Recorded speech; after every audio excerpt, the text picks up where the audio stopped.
ਵਾਹਿਗੁਰੂ ਜੀ ਕਾ ਖਾਲਸਾ, ਵਾਹਿਗੁਰੂ ਜੀ ਕੀ ਫਤਿਹ। ਸਾਰੀ ਸੰਗਤ ਦਾ ਅੱਜ ਦੇ ਪ੍ਰੋਗਰਾਮ ਵਿੱਚ ਸਵਾਗਤ ਹੈ ਜੀ। ਸੰਗਤ ਜੀ, ਅੱਜ ਬੁੱਧਵਾਰ ਹੈ ਔਰ ਹਰ ਬੁੱਧਵਾਰ ਸਾਹਿਬ ਪ੍ਰਭੂ ਕੀਰਤਨ ਸਿੰਘ ਜੀ ਪਿਛਲੇ ਕਾਫੀ ਸਮੇਂ ਤੋਂ ਸਾਡੇ ਨਾਲ ਸਿੱਖ ਇਤਿਹਾਸ ਦੇ ਸਰੋਤ ਜਿਹੜੇ ਨੇ ਉਹਨਾਂ ਨਾਲ ਵਿਚਾਰ ਸਾਂਝੀ ਕਰ ਰਹੇ ਨੇ।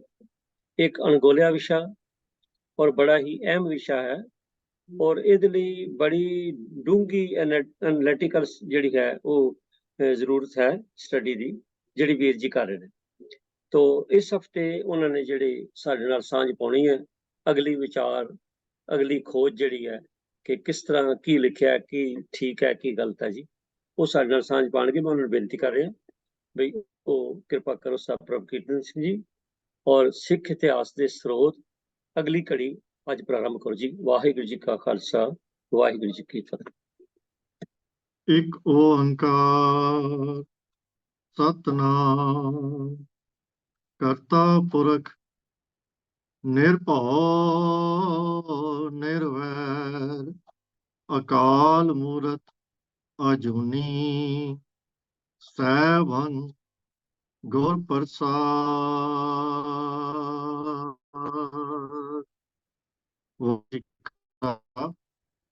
ਵਾਹਿਗੁਰੂ ਜੀ ਕੀ ਫਤਿਹ। ਗੁਰੂ ਪਿਆਰਿਓ, ਅੱਜ ਕੱਲ੍ਹ ਅਸੀਂ ਮਹਿਮਾ ਪ੍ਰਕਾਸ਼ ਜਿਹਦੇ ਕਰਤਾ ਸਰੂਪ ਦਾਸ ਭੱਲਾ ਜੀ ਹਨ, ਉਹਦੀ ਵਿਚਾਰ ਸ਼ੁਰੂ ਕੀਤੀ ਹੋਈ ਹੈ।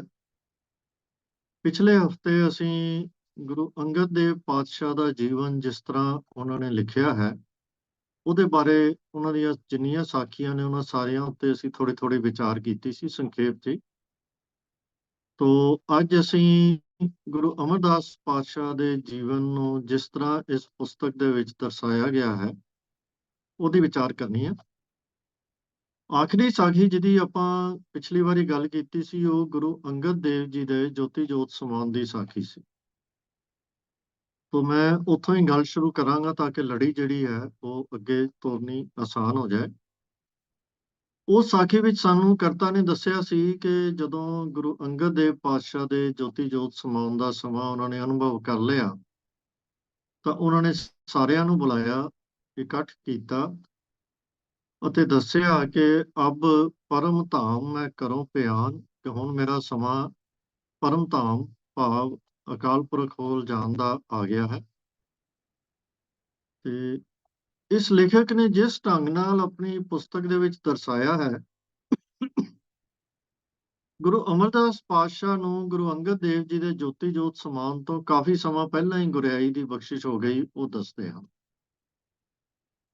ਉਹਨਾਂ ਨੇ ਰਿਲੇਟ ਕੀਤਾ ਸੀ ਕਿ ਜਦੋਂ ਗੁਰੂ ਅਮਰਦਾਸ ਪਾਤਸ਼ਾਹ ਦੇ ਜਿਹੜੀ ਆਮ ਸਾਖੀ ਸਾਨੂੰ ਸੁਣਾਈ ਜਾਂਦੀ ਹੈ, ਜਿਹਦੇ ਚੋਂ ਪਾਣੀ ਲਿਆ ਰਹੇ ਸਨ ਤੇ ਗਿਰ ਗਏ ਤੇ ਜੁਲਾਈ ਨੇ ਕਮੈਂਟਸ ਦਿੱਤੇ ਤੇ ਫਿਰ ਉਹ ਕਮਲੀ ਹੋ ਗਈ, ਉਸ ਘਟਨਾ ਤੋਂ ਬਾਅਦ ਗੁਰੂ ਸਾਹਿਬ ਨੇ ਉਹਨਾਂ ਨੂੰ ਗੁਰਿਆਈ ਦੀ ਦਾਤ ਬਖਸ਼ ਦਿੱਤੀ ਸੀ। ਉਸ ਤੋਂ ਬਾਅਦ ਲੇਖਕ ਦੇ ਕਹਿਣ ਮੁਤਾਬਕ ਉਹਨਾਂ ਨੂੰ ਗੋਇੰਦਵਾਲ ਸਾਹਿਬ ਜਾ ਕੇ ਰਹਿਣ ਲਈ ਕਿਹਾ ਗਿਆ, ਉੱਥੋਂ ਸੇਵਾ ਕਰਨ ਲਈ ਕਿਹਾ ਗਿਆ ਤੇ ਉੱਥੋਂ ਹੀ ਉਹ ਅੰਤ ਤੱਕ ਖਡੂਰ ਸਾਹਿਬ ਆਉਂਦੇ ਰਹੇ ਸਤਿਗੁਰੂ ਜੀ ਦੇ ਦਰਸ਼ਨ ਕਰਨ ਲਈ। ਉਸ ਤੋਂ ਬਾਅਦ ਹੀ ਇਹਨਾਂ ਦੇ ਮੁਤਾਬਕ ਮੋਹਰੀ ਜੀ ਤੇ ਮੋਹਨ ਜੀ, ਉਹਨਾਂ ਦਾ ਜਨਮ ਹੋਇਆ ਇੱਕੋ ਹੀ ਦਿਨ, ਜਦਕਿ ਹੋਰ ਇਤਿਹਾਸਕਾਰਾਂ ਨੇ ਇਹਨਾਂ ਦੀ ਉਮਰ ਵਿੱਚ 10-12 ਸਾਲ ਜਾਂ ਇਸ ਤੋਂ ਵੀ ਜ਼ਿਆਦਾ ਦਾ ਫਰਕ ਸਾਨੂੰ ਦੱਸਿਆ ਹੈ, ਪਰ ਇਹਨਾਂ ਨੇ ਇੱਕੋ ਦਿਨ ਹੀ ਜਨਮ ਹੋਇਆ ਔਰ ਉਹ ਵੀ ਉਸ ਤੋਂ ਬਾਅਦ ਦੱਸਿਆ ਹੈ। ਤੇ ਫਿਰ ਉਸ ਤੋਂ ਬਾਅਦ ਹੋਰ ਵੀ ਕੁਝ ਘਟਨਾਵਾਂ ਉਹਨਾਂ ਨੇ ਦੱਸੀਆਂ ਤੇ ਉਸ ਤੋਂ ਬਾਅਦ ਜਾ ਕੇ ਉਹਨਾਂ ਨੇ ਗੱਲ ਕੀਤੀ ਗੁਰੂ ਅੰਗਦ ਦੇਵ ਪਾਤਸ਼ਾਹ ਦੇ ਜੋਤੀ ਜੋਤ ਸਮਾਉਣ ਦੀ। ਤੋ ਹੁਣ ਆਪਾਂ ਉਸ ਸਾਖੀ ਦੀ ਗੱਲ ਕਰ ਰਹੇ ਹਾਂ ਕਿ ਜਦੋਂ ਉਹਨਾਂ ਨੇ ਗੁਰਿਆਈ ਤਾਂ ਪਹਿਲਾਂ ਹੀ ਦੇ ਦਿੱਤੀ ਸੀ, ਤਾਂ ਇਸ ਮੌਕੇ ਦੇ ਉੱਤੇ ਦੁਬਾਰਾ ਗੁਰਿਆਈ ਦੇਣ ਦਾ ਕੋਈ ਅਰਥ ਨਹੀਂ ਸੀ ਰਹਿ ਜਾਂਦਾ, ਤਾਂ ਇਹਨਾਂ ਨੇ ਇਹਦੇ ਬਾਰੇ ਕੁਝ ਨਹੀਂ ਲਿਖਿਆ, ਕੋਈ ਜ਼ਿਕਰ ਨਹੀਂ ਕੀਤਾ।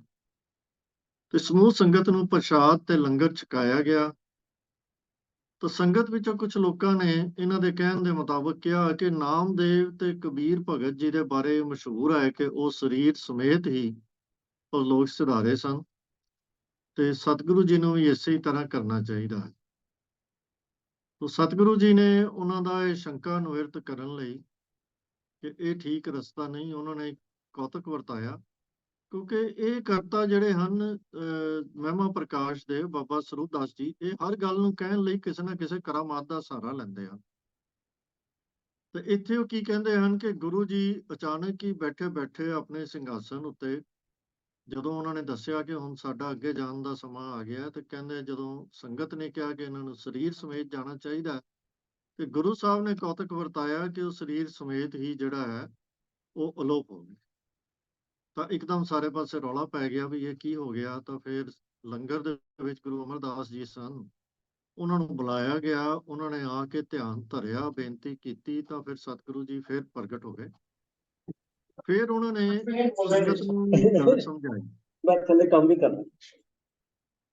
ਸਿਧਾਂਤ ਜਿਹੜਾ ਉਹਨਾਂ ਨੇ ਸਮਝਾਇਆ ਸੰਗਤ ਨੂੰ, ਉਹ ਇਹ ਸੀ ਕਿ ਉਸ ਤੋਂ ਬਾਅਦ ਉਹਨਾਂ ਨੇ ਸੰਗਤ ਨੂੰ ਇਸ ਤਰ੍ਹਾਂ ਐਡਰੈਸ ਕੀਤਾ, ਅਬ ਮੈਂ ਤੁਮਕੋ ਭਾਗ ਸੁਣਾਵੋ, ਪਰਮਾਨੰਦ ਨਿਜ ਰੂਪ ਸਮਾਵੋ, ਚਲੋ ਜਾਏ ਜਗ ਕੋ ਪਰਵਾਹ, ਨਹੀਂ ਆਦ ਅੰਤ ਕਛ ਤਾ ਕਾ ਥਾ, ਜਿਉ ਜਲ ਤਰੰਗ ਜਲ ਉਪਜ ਸਮਾਵੈ ਹੈ, ਜਲ ਜਲ ਸੋ ਭਿੰਨ ਵਿਖਾਵੈ। ਜਿਵੇਂ ਜਲ ਤੋਂ ਭਿੰਨ ਲੱਗਦੀ ਹੈ ਤਰੰਗ, ਪਰ ਹੁੰਦੀ ਅਸਲ ਦੇ ਵਿੱਚ ਉਹਦੇ ਵਿੱਚੋਂ ਹੀ ਪੈਦਾ ਹੁੰਦੀ ਤੇ ਉਹਦੇ ਵਿੱਚ ਹੀ ਸਮਾ ਜਾਂਦੀ ਹੈ। ਤਾਂ ਤੇ ਸੰਤ ਦਵੈਤ ਨਹੀਂ ਜਾਣੋ, ਆਤਮ ਪਰਮਾਤਮ ਇੱਕ ਮਾਨੋ, ਮਮ ਕਾਰਜ ਮੰਗਲ ਤੁਮ ਕਰਨਾ, ਸ਼ੋਕ ਮੋਹ ਤਾਮੋ ਨਹੀਂ ਧਰਨਾ, ਜਬ ਸਤਿਗੁਰ ਇਹ ਬਚਨ ਸੁਨਾਏ, ਪੁੱਤਰ ਮਿੱਤਰ ਸਿੱਖ ਜੁੜ ਆਏ। ਤਾਂ ਫਿਰ ਇਸ ਤਰ੍ਹਾਂ ਉਹਨਾਂ ਨੇ ਸਮਝਾਇਆ ਕਿ ਇਹ ਦੇਹੀ ਨਾਲ ਜਾਣ ਵਾਲੀ ਜਿਹੜੀ ਗੱਲ ਹੈ ਇਹ ਵਿਅਰਥ ਹੈ। ਅਸਲ ਦੇ ਵਿੱਚ ਇਸੇ ਤਰ੍ਹਾਂ ਹੀ ਸੰਸਾਰ ਦੀ ਕਾਰ ਚੱਲਣੀ ਹੈ। ਜਿਸ ਤਰ੍ਹਾਂ ਜਲ ਤਰੰਗ ਜਲ ਦੇ ਵਿੱਚ ਸਮਾ ਜਾਂਦੀ ਆ, ਉਸੇ ਤਰ੍ਹਾਂ ਹੀ ਅਸੀਂ ਸਮਾਉਣਾ ਹੈ। ਤੇ ਇਹ ਉਹਨਾਂ ਨੇ ਉਸ ਤੋਂ ਬਾਅਦ ਜਿਹੜੀ ਗੱਲ ਹੈ ਉਹ ਸਮਝਾਇਆ, ਤੇ ਆਪ ਲਿਖਦੇ ਹਨ ਕਿ ਸੰਗਤਾਂ ਦੇ ਮਨ ਦੀ ਸ਼ੰਕਾ ਹੱਲ ਲਈ। ਫਿਰ ਉਸ ਤੋਂ ਬਾਅਦ ਉਹ ਲਿਖਦੇ ਹਨ ਕਿ ਗੁਰੂ ਜੀ ਨੇ ਦਾਸੂ ਜੀ ਤੇ ਦਾਤੂ ਜੀ ਨੂੰ ਬੁਲਾਇਆ, ਤੇ ਉਹਨਾਂ ਦਾ ਹੱਥ ਜਿਹੜਾ ਹੈ ਉਹਨਾਂ ਨੇ ਗੁਰੂ ਅਮਰਦਾਸ ਪਾਤਸ਼ਾਹ ਦੇ ਹੱਥ 'ਚ ਫੜਾਇਆ।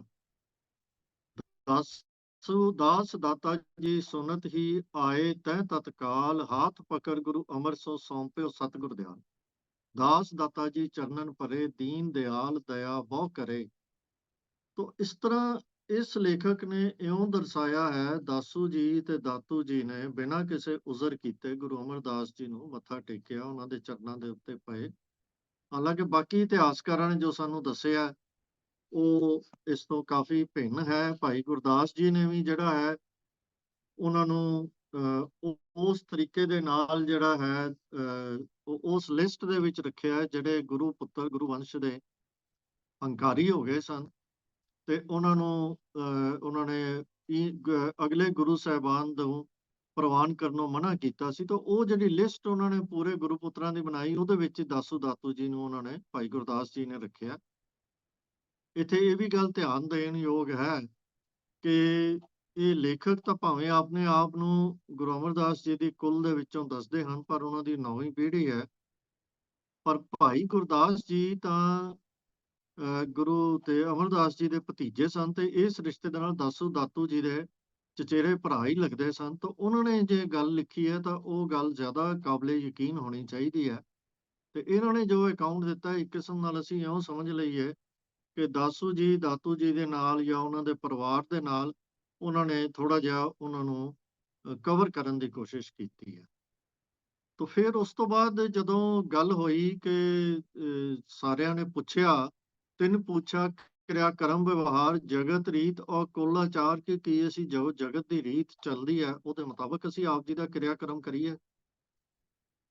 ਤਬ ਸ੍ਰੀ ਮੁਖ ਗੁਰ ਬਚਨ ਉਚਾਰਾ, ਕਿਰਿਆ ਕਰਮ ਔ ਕੁਲ ਆਚਾਰਾ, ਹਮਰੇ ਕਾਜ ਕਛੂ ਨਹੀਂ ਕਰਨਾ, ਨਹੀਂ ਕਰਨਾ ਕੋਈ ਜਗ ਆਚਰਨਾ। ਕਿ ਦੁਨੀਆ ਦੀ ਰੀਤ ਮੇਰੇ ਵਾਸਤੇ ਨਹੀਂ ਕਰਨੀ, ਹਰ ਭਜਨ ਕਰੋ ਪੀਛੇ ਮਮ ਪਿਆਰੇ, ਕਰੇ ਆਨੰਦ ਮੰਗਲ ਸੁਖ ਸਾਰੇ, ਦੇ ਸੰਸਕਾਰ ਅਗਨਮੋ ਕਰਨਾ, ਕੀਰਤਨ ਭਜਨ ਤੋਖ ਚਿਤ ਧਰਨਾ। ਤੋ ਇਹ ਗੁਰੂ ਅੰਗਦ ਪਾਤਸ਼ਾਹ ਨੇ ਇਹ ਸਾਰੀਆਂ ਹਦਾਇਤਾਂ ਦਿੱਤੀਆਂ ਕਿ ਜੋ ਆਮ ਪ੍ਰਚਲਿਤ ਕਿਰਿਆ ਕਰਮ ਨੇ ਉਹਨਾਂ ਵਿੱਚੋਂ ਕੋਈ ਵੀ ਨਹੀਂ ਕਰਨਾ। ਤੇ ਉਸ ਤੋਂ ਬਾਅਦ ਜਿਹੜਾ ਹੈ ਉਹਨਾਂ ਨੇ ਉਪਦੇਸ਼ ਦਿੱਤਾ ਕਿ ਮੇਰੇ ਤੇ ਅਮਰਦਾਸ ਦੇ ਵਿੱਚ ਕੋਈ ਫਰਕ ਨਹੀਂ ਹੈ। ਇਸੇ ਤਰ੍ਹਾਂ ਉਹਨਾਂ ਨੇ ਫਿਰ ਜਦੋਂ ਆਪਣੇ ਸਰੀਰ ਨੂੰ ਤਿਆਗਿਆ ਤੇ ਉਹ ਸਿੰਘਾਸਨ ਦੇ ਉੱਤੇ ਹੀ ਲੇਟ ਗਏ ਜਿੱਥੇ ਉਹ ਬੈਠਦੇ ਸਨ। ਉੱਪਰ ਇੱਕ ਕੱਪੜਾ ਲੈ ਲਿਆ ਤੇ ਉਸ ਤੋਂ ਬਾਅਦ ਉਹ ਅਕਾਲ ਪੁਰਖ ਦੇ ਨਾਲ ਉਹਨਾਂ ਦੀ ਜੋਤ ਮਿਲ ਗਈ। ਇੱਥੇ ਇੱਕ ਬੜੀ ਦਿਲਚਸਪ ਚੀਜ਼ ਹੈ ਜਿਹਦਾ ਸਾਖੀ ਨਾਲ ਤਾਂ ਇਸ ਤਰ੍ਹਾਂ ਸਿੱਧੇ ਸੰਬੰਧ ਨਹੀਂ, ਪਰ ਜਿਹੜੀ ਦੋ ਚਾਰ ਲਾਈਨਾਂ ਇਹਨਾਂ ਨੇ ਲਿਖੀਆਂ ਨੇ ਉਹ ਮੈਂ ਆਪ ਜੀ ਨੂੰ ਸੁਣਾਉਣਾ ਚਾਹਾਂਗਾ। ਇੱਥੇ ਉਹਨਾਂ ਨੇ ਸ਼ਬਦ ਵਰਤਿਆ ਹੈ ਕਿ ਅਖੰਡ ਕੀਰਤਨ ਸਭ ਮਿਲ ਕੀਓ, ਜੈ ਜੈਕਾਰ ਜਗਤ ਮੈਂ ਭਇਓ, ਪਰਮ ਪਵਿੱਤਰ ਵਿਵਾਨ ਬਣਾਇਆ, ਨਿਰਮਲ ਦੇਹ ਇਸ਼ਨਾਨ ਕਰਾਇਆ। ਤੋ ਇੱਥੇ ਇਹਨਾਂ ਨੇ ਦਿਲਚਸਪੀ ਵਾਲੀ ਗੱਲ ਇਹ ਹੈ ਕਿ ਇਹਨਾਂ ਨੇ ਅਖੰਡ ਕੀਰਤਨ ਦਾ ਜਿਹੜਾ ਐਕਸਪ੍ਰੈਸ਼ਨ ਹੈ ਉਹ ਵਰਤਿਆ, ਜਿਹੜਾ ਕਿ ਅਸੀਂ ਆਮ ਤੌਰ ਤੇ ਉਹ ਸੋਚ ਲੈਂਦੇ ਹਾਂ ਕਿ ਇਹ ਸ਼ਾਇਦ ਭਾਈ ਰਣਧੀਰ ਸਿੰਘ ਜੀ ਨੇ ਪ੍ਰਚਲਿਤ ਕੀਤਾ ਹੋਏਗਾ, ਪਰ ਜੋ ਇਹ ਦੱਸ ਰਹੇ ਹਨ ਉਹਦੇ ਮੁਤਾਬਕ ਤਾਂ ਸ਼ਾਇਦ ਇਹ ਜਿਹੜਾ ਐਕਸਪ੍ਰੈਸ਼ਨ ਹੈ ਗੁਰੂ ਅੰਗਦ ਦੇਵ ਪਾਤਸ਼ਾਹ ਦੇ ਸਮੇਂ ਤੋਂ ਹੀ ਚੱਲ ਰਿਹਾ ਹੈ, ਜਾਂ ਘੱਟੋ ਘੱਟ ਜਦੋਂ ਸਰੂਪ ਦਾਸ ਜੀ ਨੇ ਕਥਾ ਲਿਖੀ ਹੈ 1777 ਦੇ ਵਿੱਚ, ਘੱਟੋ ਘੱਟ ਉਦੋਂ ਤੋਂ ਹੀ ਇਹ ਪ੍ਰਚਲਿਤ ਲੱਗ ਰਿਹਾ ਹੈ ਕਿ ਇਹ ਸਿੱਖੀ ਰਵਾਇਤਾਂ ਦੇ ਵਿੱਚ ਅਖੰਡ ਕੀਰਤਨ ਦੀ ਗੱਲ ਹੁੰਦੀ ਆਈ ਹੈ। ਖੈਰ, ਜਦੋਂ ਉਹ ਇਹ ਕਥਾ ਖਤਮ ਕਰਦੇ ਹਨ ਤੇ ਇੱਕ ਪੂਰੇ ਸਨਾਤਨੀ ਸਟਾਈਲ ਦੇ ਵਿੱਚ, ਜਿਵੇਂ ਸਾਨੂੰ ਹੋਰ ਵੀ ਕਈ ਥਾਵਾਂ ਦੇ ਉੱਤੇ ਤੁਸੀਂ ਯਾਦ ਕਰ ਲਓਗੇ ਕਿ ਇਹ ਕਿਹਾ ਮਿਲਦਾ ਹੈ ਕਿ ਇਹ ਕਥਾ ਜਿਹਨੇ ਸੁਣੀ ਤੇ ਉਸ ਤੋਂ ਬਾਅਦ ਉਹਦਾ ਪਾਰ ਉਤਾਰਾ ਹੋਏਗਾ, ਉਹਦਾ ਭਲਾ ਹੋਏਗਾ। ਉਸੇ ਤਰ੍ਹਾਂ ਹੀ ਇਹ ਤਕਰੀਬਨ ਬਹੁਤੀਆਂ ਕਥਾਵਾਂ ਦੇ ਪਿੱਛੇ ਇਸ ਤਰ੍ਹਾਂ ਦੀ ਗੱਲ ਲਿਖਦੇ ਹਨ। ਇੱਥੇ ਲਿਖਦੇ ਹਨ ਕਿ ਇਹ ਜੋਤ ਸਮਾਵਨ ਕੀ ਕਥਾ, ਜੋ ਪੜ੍ਹੈ ਸੁਨੈ ਚਿਤ ਲਾਏ, ਸਿੱਖੀ ਪਦ ਤਾਂ ਕੋ ਮਿਲੇ, ਪੁੰਨ ਸਤਿਗੁਰ ਚਰਨ ਸਮਾਏ। ਕਿ ਵੀ ਜਿਹਨੇ ਕਥਾ ਸੁਣ ਲਈ ਉਹਨੂੰ ਇਹ ਫਾਇਦੇ ਹੋਣਗੇ। ਹੁਣ ਅੱਗੋਂ ਗੁਰੂ ਅਮਰਦਾਸ ਜੀ ਦੀ ਜੀਵਨੀ ਸ਼ੁਰੂ ਹੁੰਦੀ ਹੈ। ਇਹਦੇ ਚ ਕੁੱਲ 32 ਸਾਖੀਆਂ ਹਨ। ਆਪਾਂ ਕੋਸ਼ਿਸ਼ ਕਰਾਂਗੇ ਕਿ ਅੱਜ ਸਾਰੀਆਂ ਸਾਖੀਆਂ ਦੇ ਜਿਹੜੇ ਮੇਨ ਪੁਆਇੰਟਸ ਹਨ ਉਹ ਆਪਾਂ ਥੋੜੇ ਥੋੜੇ ਡਿਸਕਸ ਕਰ ਲਈਏ। ਤਾਂ ਸਭ ਤੋਂ ਪਹਿਲੀ ਜਿਹੜੀ ਸਾਖੀ ਹੈ ਉਹਦੇ ਵਿੱਚ ਉਹਨਾਂ ਨੇ ਗੁਰੂ ਜੀ ਦੀ ਉਸਤਤ ਕੀਤੀ ਹੈ ਤੇ ਲਿਖਿਆ ਹੈ ਕਿ ਗੁਰੂ ਅਮਰਦਾਸ ਜੀ ਗੁਰੂ ਅੰਗਦ ਦੇਵ ਜੀ ਦੇ ਜੋਤੀ ਜੋਤ ਸਮਾਉਣ ਤੋਂ ਬਾਅਦ ਗੋਇੰਦਵਾਲ ਵਿੱਚ ਜਿਹੜਾ ਇਹਨਾਂ ਦਾ ਚੁਬਾਰੇ ਵਾਲਾ ਘਰ ਬਣਿਆ ਸੀ, ਉਹਦੇ ਵਿੱਚ 7 ਦਿਨ ਬੈਠੇ ਰਹੇ ਤੇ ਬਾਹਰ ਨਹੀਂ ਆਏ। ਫਿਰ ਭਾਈ ਬੱਲੂ ਜੀ ਨੇ ਜਾ ਕੇ ਬੇਨਤੀ ਕੀਤੀ, ਬਾਹਰ ਆਏ ਤੇ ਫਿਰ ਬਾਬਾ ਬੁੱਢਾ ਜੀ ਵੀ ਆਏ ਤੇ ਉਹਨਾਂ ਨੇ ਦਰਸ਼ਨ ਕੀਤੇ। ਇੱਥੇ ਥੋੜਾ ਜਿਹਾ ਫਰਕ ਹੈ ਬਾਕੀ ਇਤਿਹਾਸਕਾਰਾਂ ਨਾਲੋਂ। ਇੱਥੇ ਹੀ ਉਹ ਲਿਖਦੇ ਹਨ ਕਿ ਬਲਵੰਡ ਜੀ ਵੀ ਆਏ, ਕਿਉਂਕਿ ਇਹਨਾਂ ਦੇ ਕਹਿਣ ਮੁਤਾਬਕ ਉਹ ਕਰਤਾਰਪੁਰ ਦੇ ਵਿੱਚ ਹੀ ਗੁਰੂ ਨਾਨਕ ਸਾਹਿਬ ਦੇ ਸਮੇਂ ਤੋਂ ਹੀ ਹਾਜ਼ਰੀ ਦੇ ਵਿੱਚ ਸਨ। ਤੋ ਇੱਥੇ ਆ ਕੇ ਉਹਨਾਂ ਨੇ ਫਿਰ ਉਹ ਆਪਣੀ ਵਾਰ ਜਿਹੜੀ ਸੀ ਉਹਦੀ 6ਵੀਂ ਪੌੜੀ ਉਚਾਰੀ, ਜਿਹੜੀ ਅੱਜ ਵੀ ਅਸੀਂ ਆਮ ਤੌਰ ਦੇ ਉੱਤੇ ਕੀਰਤਨ ਕਰਦੇ ਹਾਂ, ਸੋ ਟੇਕਾ ਸੋ ਬਹਿਣਾ ਸੋਰੀ ਦੀ ਬਾਣ, ਪਿਉ ਦਾਦੇ ਜੇ ਵੇਹਾ ਪੋਤਰਾ ਪਰਵਾਨ। ਤੋ ਇਹਦਾ ਉਹਨਾਂ ਨੇ ਕੀਰਤਨ ਕੀਤਾ। ਇਸ ਤੋਂ ਅਗਲੀ ਸਾਖੀ ਵਿੱਚ ਆਪ ਇਹਨਾਂ ਦੀ ਪੂਰੇ ਦਿਨ ਦੀ ਰੁਟੀਨ ਦਿਨ ਚਰਿਆ ਦੱਸਦੇ ਹਨ ਕਿ ਪਹਿਰ ਰਾਤ ਰਹਿੰਦੀ ਉੱਠਦੇ, ਭਾਈ ਬੱਲੂ ਜੀ ਇਸ਼ਨਾਨ ਕਰਾਉਂਦੇ, ਫਿਰ ਉਸ ਤੋਂ ਬਾਅਦ ਇਸ਼ਨਾਨ ਕਰਕੇ ਇੱਕ ਸਨਾਤਨ ਪ੍ਰਭਾਵ ਇਹਨਾਂ ਦਾ ਜਿਹੜਾ ਪ੍ਰਗਟ ਹੁੰਦਾ ਹੈ ਕਿ ਪ੍ਰਭ ਵਸਤਰ ਇਸ਼ਨਾਨ ਕਰ ਤਨ ਧਰੇ, ਮਸਤਕ ਤਿਲਕ ਗੁਰਮੁਖੀ ਕਰੇ। ਇੱਥੇ ਤਿਲਕ ਦਾ ਜ਼ਿਕਰ ਕੀਤਾ, ਭਾਵੇਂ ਨਾਲ ਸ਼ਬਦ ਗੁਰਮੁਖੀ ਵੀ ਵਰਤਿਆ ਹੈ। ਹੁਣ ਇਹਦੇ ਅਰਥ ਅਸੀਂ ਹਰ ਬੰਦਾ ਆਪਣੀ ਆਪਣੀ ਸਮਝ ਦੇ ਮੁਤਾਬਕ ਉਹਦੇ ਅਰਥ ਕੱਢ ਸਕਦਾ ਹੈ, ਪਰ ਇਹਨਾਂ ਨੇ ਤਿਲਕ ਦਾ ਜਿਹੜਾ ਇੱਥੇ ਖਾਸ ਜ਼ਿਕਰ ਕੀਤਾ। ਫਿਰ ਉਸ ਤੋਂ ਬਾਅਦ ਆਪ ਲਿਖਦੇ ਹਨ, ਆਪ ਭਗਤੀ ਵਿੱਚ ਲੀਨ ਹੋ ਜਾਂਦੇ, ਸਹਿਜ ਸਮਾਧ ਵਿੱਚ ਹੁੰਦੇ। ਫਿਰ ਦਿਨ ਚੜ੍ਹਨ ਲੱਗਦਾ ਤਾਂ ਰਬਾਬੀ ਆ ਜਾਂਦੇ, ਉਹ ਰਾਗਾਂ ਦੇ ਵਿੱਚ ਕੀਰਤਨ ਕਰਦੇ। ਭੋਗ ਤੋਂ ਬਾਅਦ ਲੰਗਰ ਵਰਤਦਾ, ਉਸ ਲੰਗਰ ਦੇ ਬਿਨਾਂ ਵਰਨ ਆਸ਼ਰਮ ਦੇ ਵਿਤਕਰੇ ਦੇ ਸਾਰੇ ਜਣੇ ਪੰਗਤ ਵਿੱਚ ਬੈਠ ਕੇ ਲੰਗਰ ਛਕਦੇ ਤੇ ਸਤਿਗੁਰ ਲੰਗਰ ਦੀ ਪੰਗਤ ਦੇ ਵਿੱਚ ਹੀ ਬੈਠ ਕੇ ਲੰਗਰ ਛਕਦੇ। ਉਹ ਲਿਖਦੇ ਹਨ, ਸਤਿਗੁਰ ਸਿੱਖਨ ਮੋਹ ਸੋਹੇ ਐਸੇ, ਕਿ ਸਿੱਖਾਂ ਦੇ ਵਿਚਕਾਰ ਬੈਠ ਕੇ ਉਹ ਲੰਗਰ ਛਕਦੇ ਨੇ ਤੇ ਇਸ ਤਰ੍ਹਾਂ ਸੌਂਦੇ ਸਨ। ਸ੍ਰੀ ਰਾਮ ਚੰਦਰ ਮੁਨ ਰਿਖ ਜਮੋ ਜੈਸੇ, ਜਿਵੇਂ ਰਿਖੀਆਂ ਮੁਨੀਆਂ ਦੇ ਵਿੱਚ ਰਾਮ ਚੰਦਰ ਸੋ ਰਹੇ ਹੋਣ। ਤੇ ਇੱਥੇ ਵੀ ਉਹ ਉਪਮਾ ਜਿਹੜੀ ਹੈ ਉਹ ਸ੍ਰੀ ਰਾਮ ਚੰਦਰ ਜੀ ਦੀ ਦਿੰਦੇ ਹਨ। ਫਿਰ ਦੱਸਦੇ ਹਨ ਕਿ ਉਹ ਓਗਰਾ ਛਕਦੇ। ਓਗਰਾ ਇੱਕ ਕਿਸਮ ਦਾ ਦਲੀਆ ਜਾਂ ਖਿਚੜੀ ਹੈ, ਜਿਹਦੇ ਵਿੱਚ ਬਹੁਤ ਸਾਰੇ ਅੰਨ ਤੇ ਦਾਲਾਂ ਪਾ ਕੇ ਉਹਨੂੰ ਬਣਾਇਆ ਜਾਂਦਾ ਹੈ। ਅੱਜ ਵੀ ਬਹੁਤ ਸਾਰੇ ਲੋਕ ਇਸ ਤਰ੍ਹਾਂ ਦਾ 7-8 ਚੀਜ਼ਾਂ ਨੂੰ ਮਿਲਾ ਕੇ ਉਹਦੀ ਖਿਚੜੀ ਬਣਾ ਕੇ ਛਕਦੇ ਹਨ। ਉਹਨੂੰ ਪੰਜਾਬੀ ਦੇ ਵਿੱਚ ਓਗਰਾ ਕਿਹਾ ਜਾਂਦਾ ਹੈ। ਤੇ ਜਿਹੜਾ ਲੰਗਰ ਨਾ ਛਕਦਾ, ਪੰਗਤ ਵਿੱਚ ਬੈਠ ਕੇ ਉਹਨੂੰ ਦਰਸ਼ਨ ਨਾ ਦਿੰਦੇ। ਇਸ ਤੋਂ ਅੱਗੇ ਇੱਕ ਬੜੀ ਦਿਲਚਸਪ ਗੱਲ ਇਹ ਲਿਖਦੇ ਹਨ ਕਿ ਸਮਾਂ ਆ ਜਾਂਦਾ ਜਦੋਂ ਲੰਗਰ ਤੋਂ ਬਾਅਦ ਦਾ, ਤਾਂ ਉਦੋਂ ਪੰਡਿਤ ਕਥੰਤ ਪੁਰਾਣ ਕੇਸੋ ਗੋਪਾਲ ਮਹਾਨ। ਹੁਣ ਇੱਥੇ ਕੇਸੋ ਗੋਪਾਲ ਪੰਡਤ ਦਾ ਜ਼ਿਕਰ ਕੀਤਾ ਹੈ ਕਿ ਉਹ ਪੁਰਾਣ ਦੀ ਕਥਾ ਕਰਦਾ ਸੀ। ਹੁਣ ਪਤਾ ਨਹੀਂ ਉਹਨਾਂ ਨੂੰ ਜੋ ਰਾਮਕਲੀ ਸੱਤ ਦੇ ਵਿੱਚ ਬਾਬਾ ਸੁੰਦਰ ਜੀ ਨੇ ਲਿਖਿਆ ਹੈ ਉਹਦੇ ਵਿੱਚ ਕੇਸੋ ਗੋਪਾਲ ਇਹ ਜ਼ਿਕਰ ਆਉਂਦਾ ਹੈ ਉਹਦੇ ਵਿੱਚ, ਹਾਲਾਂਕਿ ਉੱਥੇ ਉਹਦੇ ਅਰਥ ਕਿਸੇ ਪੰਡਤ ਦੇ ਨਹੀਂ ਹਨ ਤੇ ਨਾ ਹੀ ਉੱਥੇ ਜਿਹੜੇ ਪੁਰਾਣਾਂ ਦੀ ਕਥਾ ਦੀ ਗੱਲ ਹੈ ਉਹ ਇਹਨਾਂ ਪੁਰਾਣਾਂ ਦੀ ਹੈ, ਬਲਕਿ ਅਕਾਲ ਪੁਰਖ ਦੀ ਉਸਤਤ ਦੀ ਹੈ। ਪਰ ਇੱਥੇ ਉਹਨਾਂ ਨੇ ਇਹਨੂੰ ਟਵਿਸਟ ਦੇ ਕੇ ਪੰਡਿਤ ਕਥੰਤ ਪੁਰਾਣ, ਕੇ ਪੰਡਿਤ ਪੁਰਾਣ ਦੀ ਕਥਾ ਗੁਰੂ ਜੀ ਦੇ ਦਰਬਾਰ ਵਿੱਚ ਕਰਦਾ ਸੀ, ਇਹ ਦੱਸਿਆ ਹੈ ਸਾਨੂੰ। ਅੱਗੇ ਇੱਕ ਹੋਰ ਚੀਜ਼ ਲਿਖਦੇ ਹਨ ਕਿ ਆਪ ਸਫੇਦ ਵਸਤਰ ਪਹਿਨਦੇ ਤੇ ਹਰ ਰੋਜ਼ ਨਵੇਂ ਵਸਤਰ ਪਹਿਨਦੇ। ਇਹ ਗੱਲ ਥੋੜੀ ਜਿਹੀ ਸਾਨੂੰ ਅਚੰਭੇ ਦੇ ਵਿੱਚ ਪਾਉਂਦੀ ਹੈ, ਕਿਉਂਕਿ ਇਸ ਤੋਂ ਪਹਿਲਾਂ ਜਦੋਂ ਉਹਨਾਂ ਨੇ ਗੁਰੂ ਅਮਰਦਾਸ ਪਾਤਸ਼ਾਹ ਦੀ ਜਿਹੜੀ ਸੇਵਾ ਹੈ ਉਹਦੇ ਬਾਰੇ ਜਦੋਂ ਲਿਖਦੇ ਸਨ, ਤੇ ਉਦੋਂ ਉਹਨਾਂ ਨੇ ਲਿਖਿਆ ਕਿ 12 ਸਾਲ ਤੇ ਉਹਨਾਂ ਨੇ ਆਪਣੇ ਕੱਪੜਿਆਂ ਦੀ ਬਿਲਕੁਲ ਪਰਵਾਹ ਹੀ ਨਹੀਂ ਕੀਤੀ, ਕਿਸੇ ਇਸ਼ਨਾਨ ਦੀ, ਸਰੀਰ ਦੀ ਸਫਾਈ ਦੀ, ਕਿਸੇ ਚੀਜ਼ ਦੀ ਪਰਵਾਹ ਨਹੀਂ ਕੀਤੀ, ਸੇਵਾ ਵਿੱਚ ਇੰਨੇ ਮਗਨ ਹੋ ਗਏ। ਤੇ ਉਸ ਤੋਂ ਬਾਅਦ ਇੱਕਦਮ ਟਰਾਂਸਫਰਮੇਸ਼ਨ ਕਰਕੇ ਉਹ ਕੀ ਕਹਿੰਦੇ ਹਨ ਕਿ ਧਾਰੇ ਸੋ ਵਸਤਰ ਸਵੇਤ, ਦੂਜੇ ਨਾ ਰੱਖੇ ਨਕੇਤ, ਪਹਿਰੇ ਜੋ ਫੇਰ ਨਵੀਂ, ਜਾਂ ਬਖਸ਼ ਸਿੱਖਣ ਕੀਨ, ਕਿ ਸਿੱਖ ਉਹਨਾਂ ਨੂੰ ਕੱਪੜੇ ਭੇਟਾ ਕਰਦੇ ਸਨ ਤੇ ਹਰ ਰੋਜ਼ ਉਹ ਨਵੇਂ ਕੱਪੜੇ ਪਹਿਨਦੇ ਸਨ। ਇਹ ਗੱਲ ਥੋੜੀ ਜਿਹੀ ਮਨ ਨੂੰ ਅਜੀਬ ਲੱਗਦੀ ਹੈ ਕਿ ਐਸਾ ਕਿਉਂ? ਪਹਿਲਾਂ ਇੱਕ ਐਕਸਟ੍ਰੀਮ ਉੱਤੇ ਉਹਨਾਂ ਨੂੰ ਦੱਸਿਆ ਤੇ ਹੁਣ ਫਿਰ ਹਰ ਰੋਜ਼ ਹੀ ਨਵੇਂ ਵਸਤਰ ਪਾਉਣਾ ਦੱਸਿਆ ਹੈ। ਖੈਰ, ਇਸ ਤੋਂ ਬਾਅਦ ਇੱਕ ਹੋਰ ਜਿਹੜੀ ਚੀਜ਼ ਉਹ ਲਿਖਦੇ ਹਨ ਕਿ ਗੁਰੂ ਸਾਹਿਬ ਦੇ ਜਿਹੜੇ ਦਰਬਾਰ ਦੀ ਕਥਾ ਦੱਸ ਰਹੇ ਹਨ, ਉਹਨਾਂ ਦਾ ਰੂਟੀਨ ਦੱਸ ਰਹੇ ਹਨ, ਉਹਦੇ ਵਿੱਚੋਂ ਲਿਖਦੇ ਹਨ ਕਿ ਸਿੱਖ ਵਾਹਿਗੁਰੂ ਮਮ ਜਪ ਜਪੈ, ਕਰੈ ਪੈਰੀ ਪਵਨ ਮਿਲਾਪ, ਵਹਿ ਆਗੇ ਸਤਿਗੁਰ ਕੋ ਕਹੈ, ਇਹ ਪੰਥ ਰੀਤ ਧਰੀ ਥਾ। ਹੁਣ ਇੱਥੇ ਸਿੱਖਾਂ ਦਾ ਇੱਕ ਦੂਜੇ ਨੂੰ ਮਿਲਣ ਲੱਗਿਆ, ਪੈਰੀ ਪੈ ਪੈ ਕੇ ਮਿਲਣ ਦੀ ਗੱਲ ਦੱਸੀ ਹੈ। ਕੀ ਉਸ ਵੇਲੇ ਰੀਤ ਪ੍ਰਚਲਿਤ ਸੀ, ਜਾਂ ਜਿਹੜੀ ਸਾਡੇ ਬਾਣੀ ਦੇ ਵਿੱਚ ਆਉਂਦਾ ਹੈ, ਜੋ ਦਿਸ ਹੈ ਗੁਰ ਸਿੱਖੜਾ ਤੇ ਨਿਵ ਨਿਵ ਲਾਗੋਂ ਪਾਏ ਜੀ, ਉਹਦੀ ਟ੍ਰਾਂਸਲੇਸ਼ਨ ਕਰ ਰਹੇ ਹਨ। ਇਹ ਹੁਣ ਸਤਿਗੁਰੂ ਜਾਣਦੇ ਹਨ, ਪਰ ਉਹਨਾਂ ਨੇ ਇੱਥੇ ਉਹ ਪ੍ਰਗਟ ਕੀਤਾ ਹੈ ਕਿ ਉਸ ਵੇਲੇ ਸਿੱਖਾਂ ਦੀ ਜਦੋਂ ਮਿਲਦੇ ਸਨ, ਉਹਨਾਂ ਦੀਆਂ ਗ੍ਰੀਟਿੰਗ ਸੀ ਪੈਰੀ ਪੈ ਪੈ ਕੇ ਇੱਕ ਦੂਜੇ ਦੇ ਨਾਲ ਗੱਲ ਕਰਨ ਦੀ ਸੀ। ਤੋ ਹੁਣ ਤੱਕ ਅਸੀਂ ਜਿੰਨਾ ਕੁ ਇਹਨਾਂ ਦੀ ਵਿਚਾਰ ਕੀਤੀ ਹੈ, ਇੱਕ ਚੀਜ਼ ਇੱਥੇ ਸਾਨੂੰ ਸਾਂਝੀ ਦਿਸਦੀ ਹੈ, ਗੁਰਬਿਲਾਸਪੁਰ ਜਿਹੜੇ ਇਹਨਾਂ ਤੋਂ ਬਾਅਦ ਦੇ ਲਿਖੇ ਗਏ, ਉਹਨਾਂ ਦੇ ਬਾਰੇ ਇਹ ਗੱਲ ਸਾਨੂੰ ਇੱਕ ਸਾਂਝ ਦਿਸਦੀ ਹੈ ਕਿ ਉਹਨਾਂ ਦੇ ਵਿੱਚ ਵੀ ਕਥਾ ਸੁਣਾਉਣ ਤੇ ਬਹੁਤ ਜ਼ੋਰ ਸੀ। ਕਥਾ ਦੇ ਵਿੱਚੋਂ ਹੀ ਕੁਦਰਤੀ ਤੌਰ ਤੇ ਅਗਰ ਕੋਈ ਗੁਰੂ ਸਾਹਿਬ ਦਾ ਉਪਦੇਸ਼ ਪ੍ਰਗਟ ਹੋ ਜਾਂਦਾ ਹੈ ਤਾਂ ਠੀਕ ਹੈ, ਪਰ ਬਾਣੀ ਨੂੰ ਕੋਟ ਕਰਕੇ, ਬਾਣੀ ਦੀ ਵਿਆਖਿਆ ਕਰਕੇ, ਜਾਂ ਸਪੈਸ਼ਲੀ ਗੁਰੂ ਸਾਹਿਬ ਦਾ ਉਪਦੇਸ਼, ਕੋਈ ਚਰਚਾ ਵਿਚਾਰ, ਜਿਸ ਤਰ੍ਹਾਂ ਕਿ ਜਨਮ ਸਾਖੀਆਂ ਵਿੱਚ ਜਾਂ ਹੋਰ ਥਾਵਾਂ ਤੇ, ਕਈ ਥਾਵਾਂ ਤੇ ਦਿੱਤਾ ਹੋਇਆ ਹੈ, ਉਸ ਤਰ੍ਹਾਂ ਇਹਦੇ ਵਿੱਚ ਨਹੀਂ ਦੇ ਰਹੇ।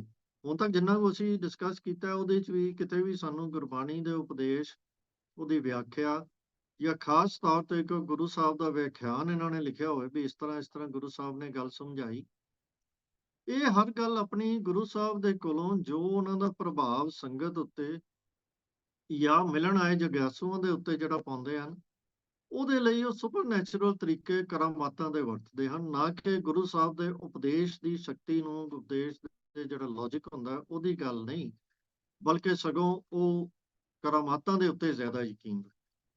ਦੂਜੀ ਗੱਲ ਜਿਹੜੀ ਇਹਨਾਂ ਦੀ ਬਾਰ-ਬਾਰ ਸਾਡੇ ਸਾਹਮਣੇ ਆਉਂਦੀ ਹੈ, ਉਹ ਹੈ ਕਿ ਇਹਨਾਂ ਦਾ ਭੂਤਾਂ ਪ੍ਰੇਤਾਂ ਦੇ ਵਿੱਚ ਜਾਪਦਾ ਹੈ ਕਿ ਬਹੁਤ ਯਕੀਨ ਸੀ।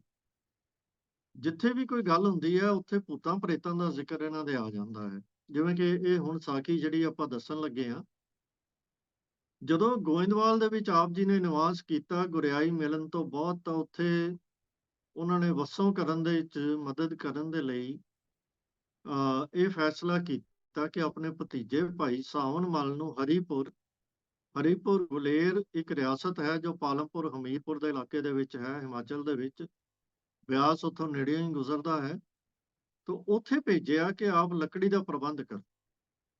ਤੇ ਜਦੋਂ ਉਹ ਜਾਣ ਲੱਗੇ ਤਾਂ ਭਾਈ ਸਾਵਣ ਮਲ ਦੀ ਮਾਤਾ ਦੌੜੀ ਦੌੜੀ ਗੁਰੂ ਸਾਹਿਬ ਦੇ ਕੋਲ ਆਈ ਕਿ ਮੇਰਾ ਇੱਕੋ ਹੀ ਪੁੱਤਰ ਹੈ ਤੇ ਤੁਸੀਂ ਇਹਨੂੰ ਇੰਨੀ ਦੂਰ ਭੇਜਣ ਲੱਗੇ ਹੋ, ਉੱਥੇ ਤਾਂ ਪਤਾ ਨਹੀਂ ਪਹਾੜਾਂ ਦੇ ਵਿੱਚ ਕਿਹੜੇ ਕਿਹੜੇ ਭੂਤ ਪ੍ਰੇਤ ਵਸਦੇ ਹਨ, ਤੇ ਇਹਦਾ ਕੀ ਹੋਏਗਾ?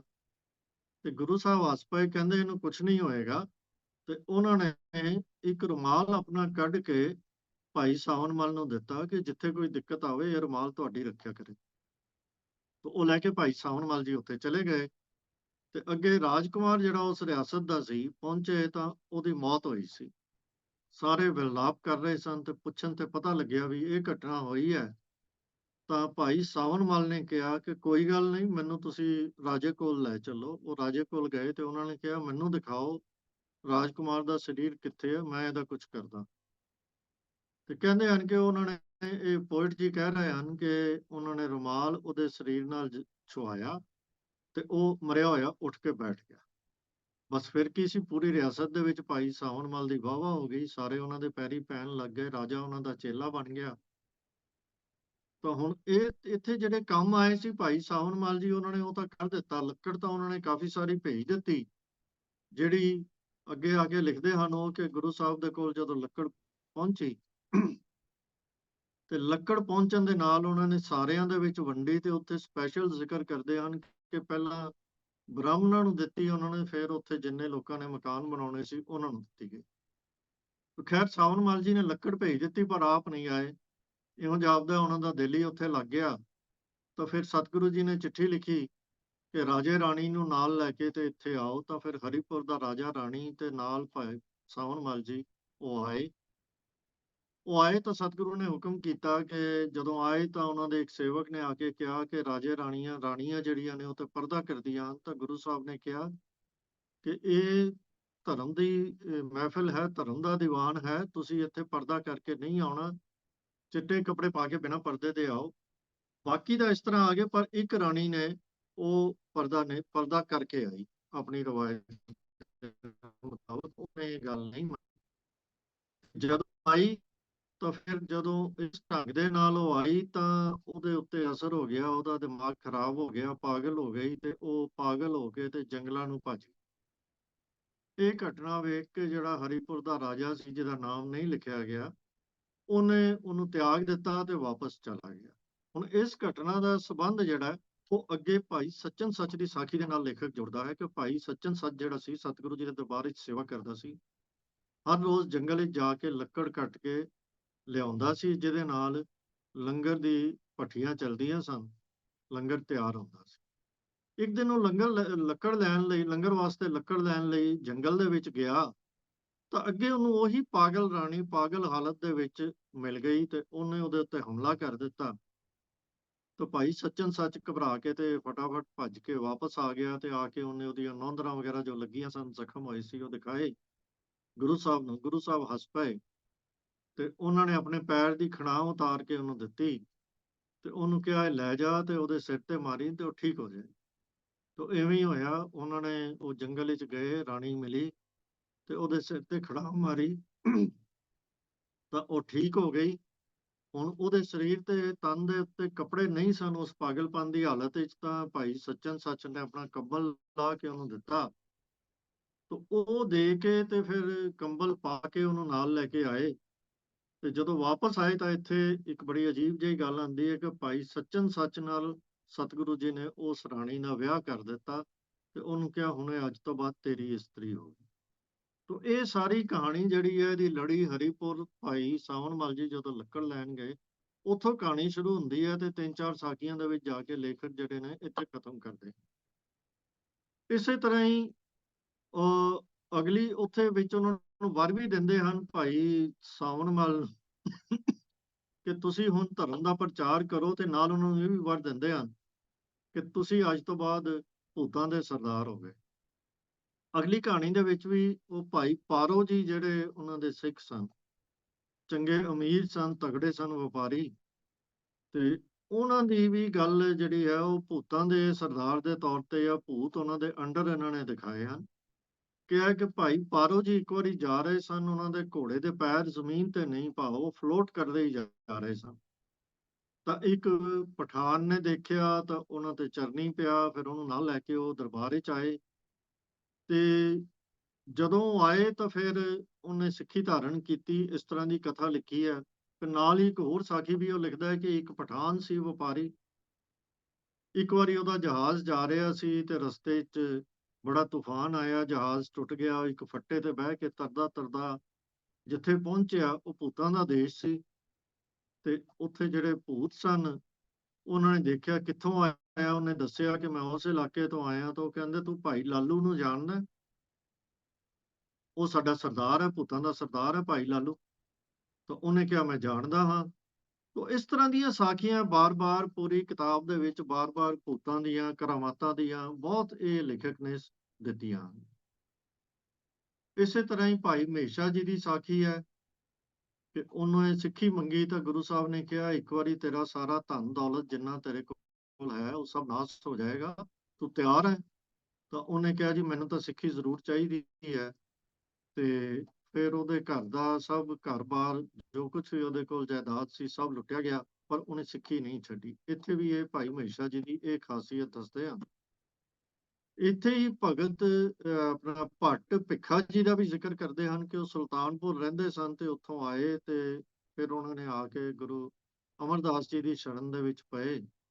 ਤੇ ਉਹ ਸਵਈਏ ਉਚਾਰੇ ਜਿਨ੍ਹਾਂ ਨੂੰ ਅਸੀਂ ਅਕਸਰ ਕੋਟ ਕਰਦੇ ਹਾਂ ਕਿ ਭੱਟ ਭਿੱਖਾ ਜੀ ਨੇ ਕਿਹਾ ਕਿ ਮੈਂ ਸਾਲ ਤੋਂ ਕਈ ਡੇਰਿਆਂ ਦੇ ਉੱਤੇ ਜਾ ਕੇ ਜੋਗੀ ਜਤੀ ਸੰਤ ਮਹਾਂਪੁਰਸ਼ ਸਾਰਿਆਂ ਦੇ ਦੇਖਿਆ, ਪਰ ਮੇਰੀ ਕਿਤੇ ਤਸੱਲੀ ਨਹੀਂ ਹੋਈ।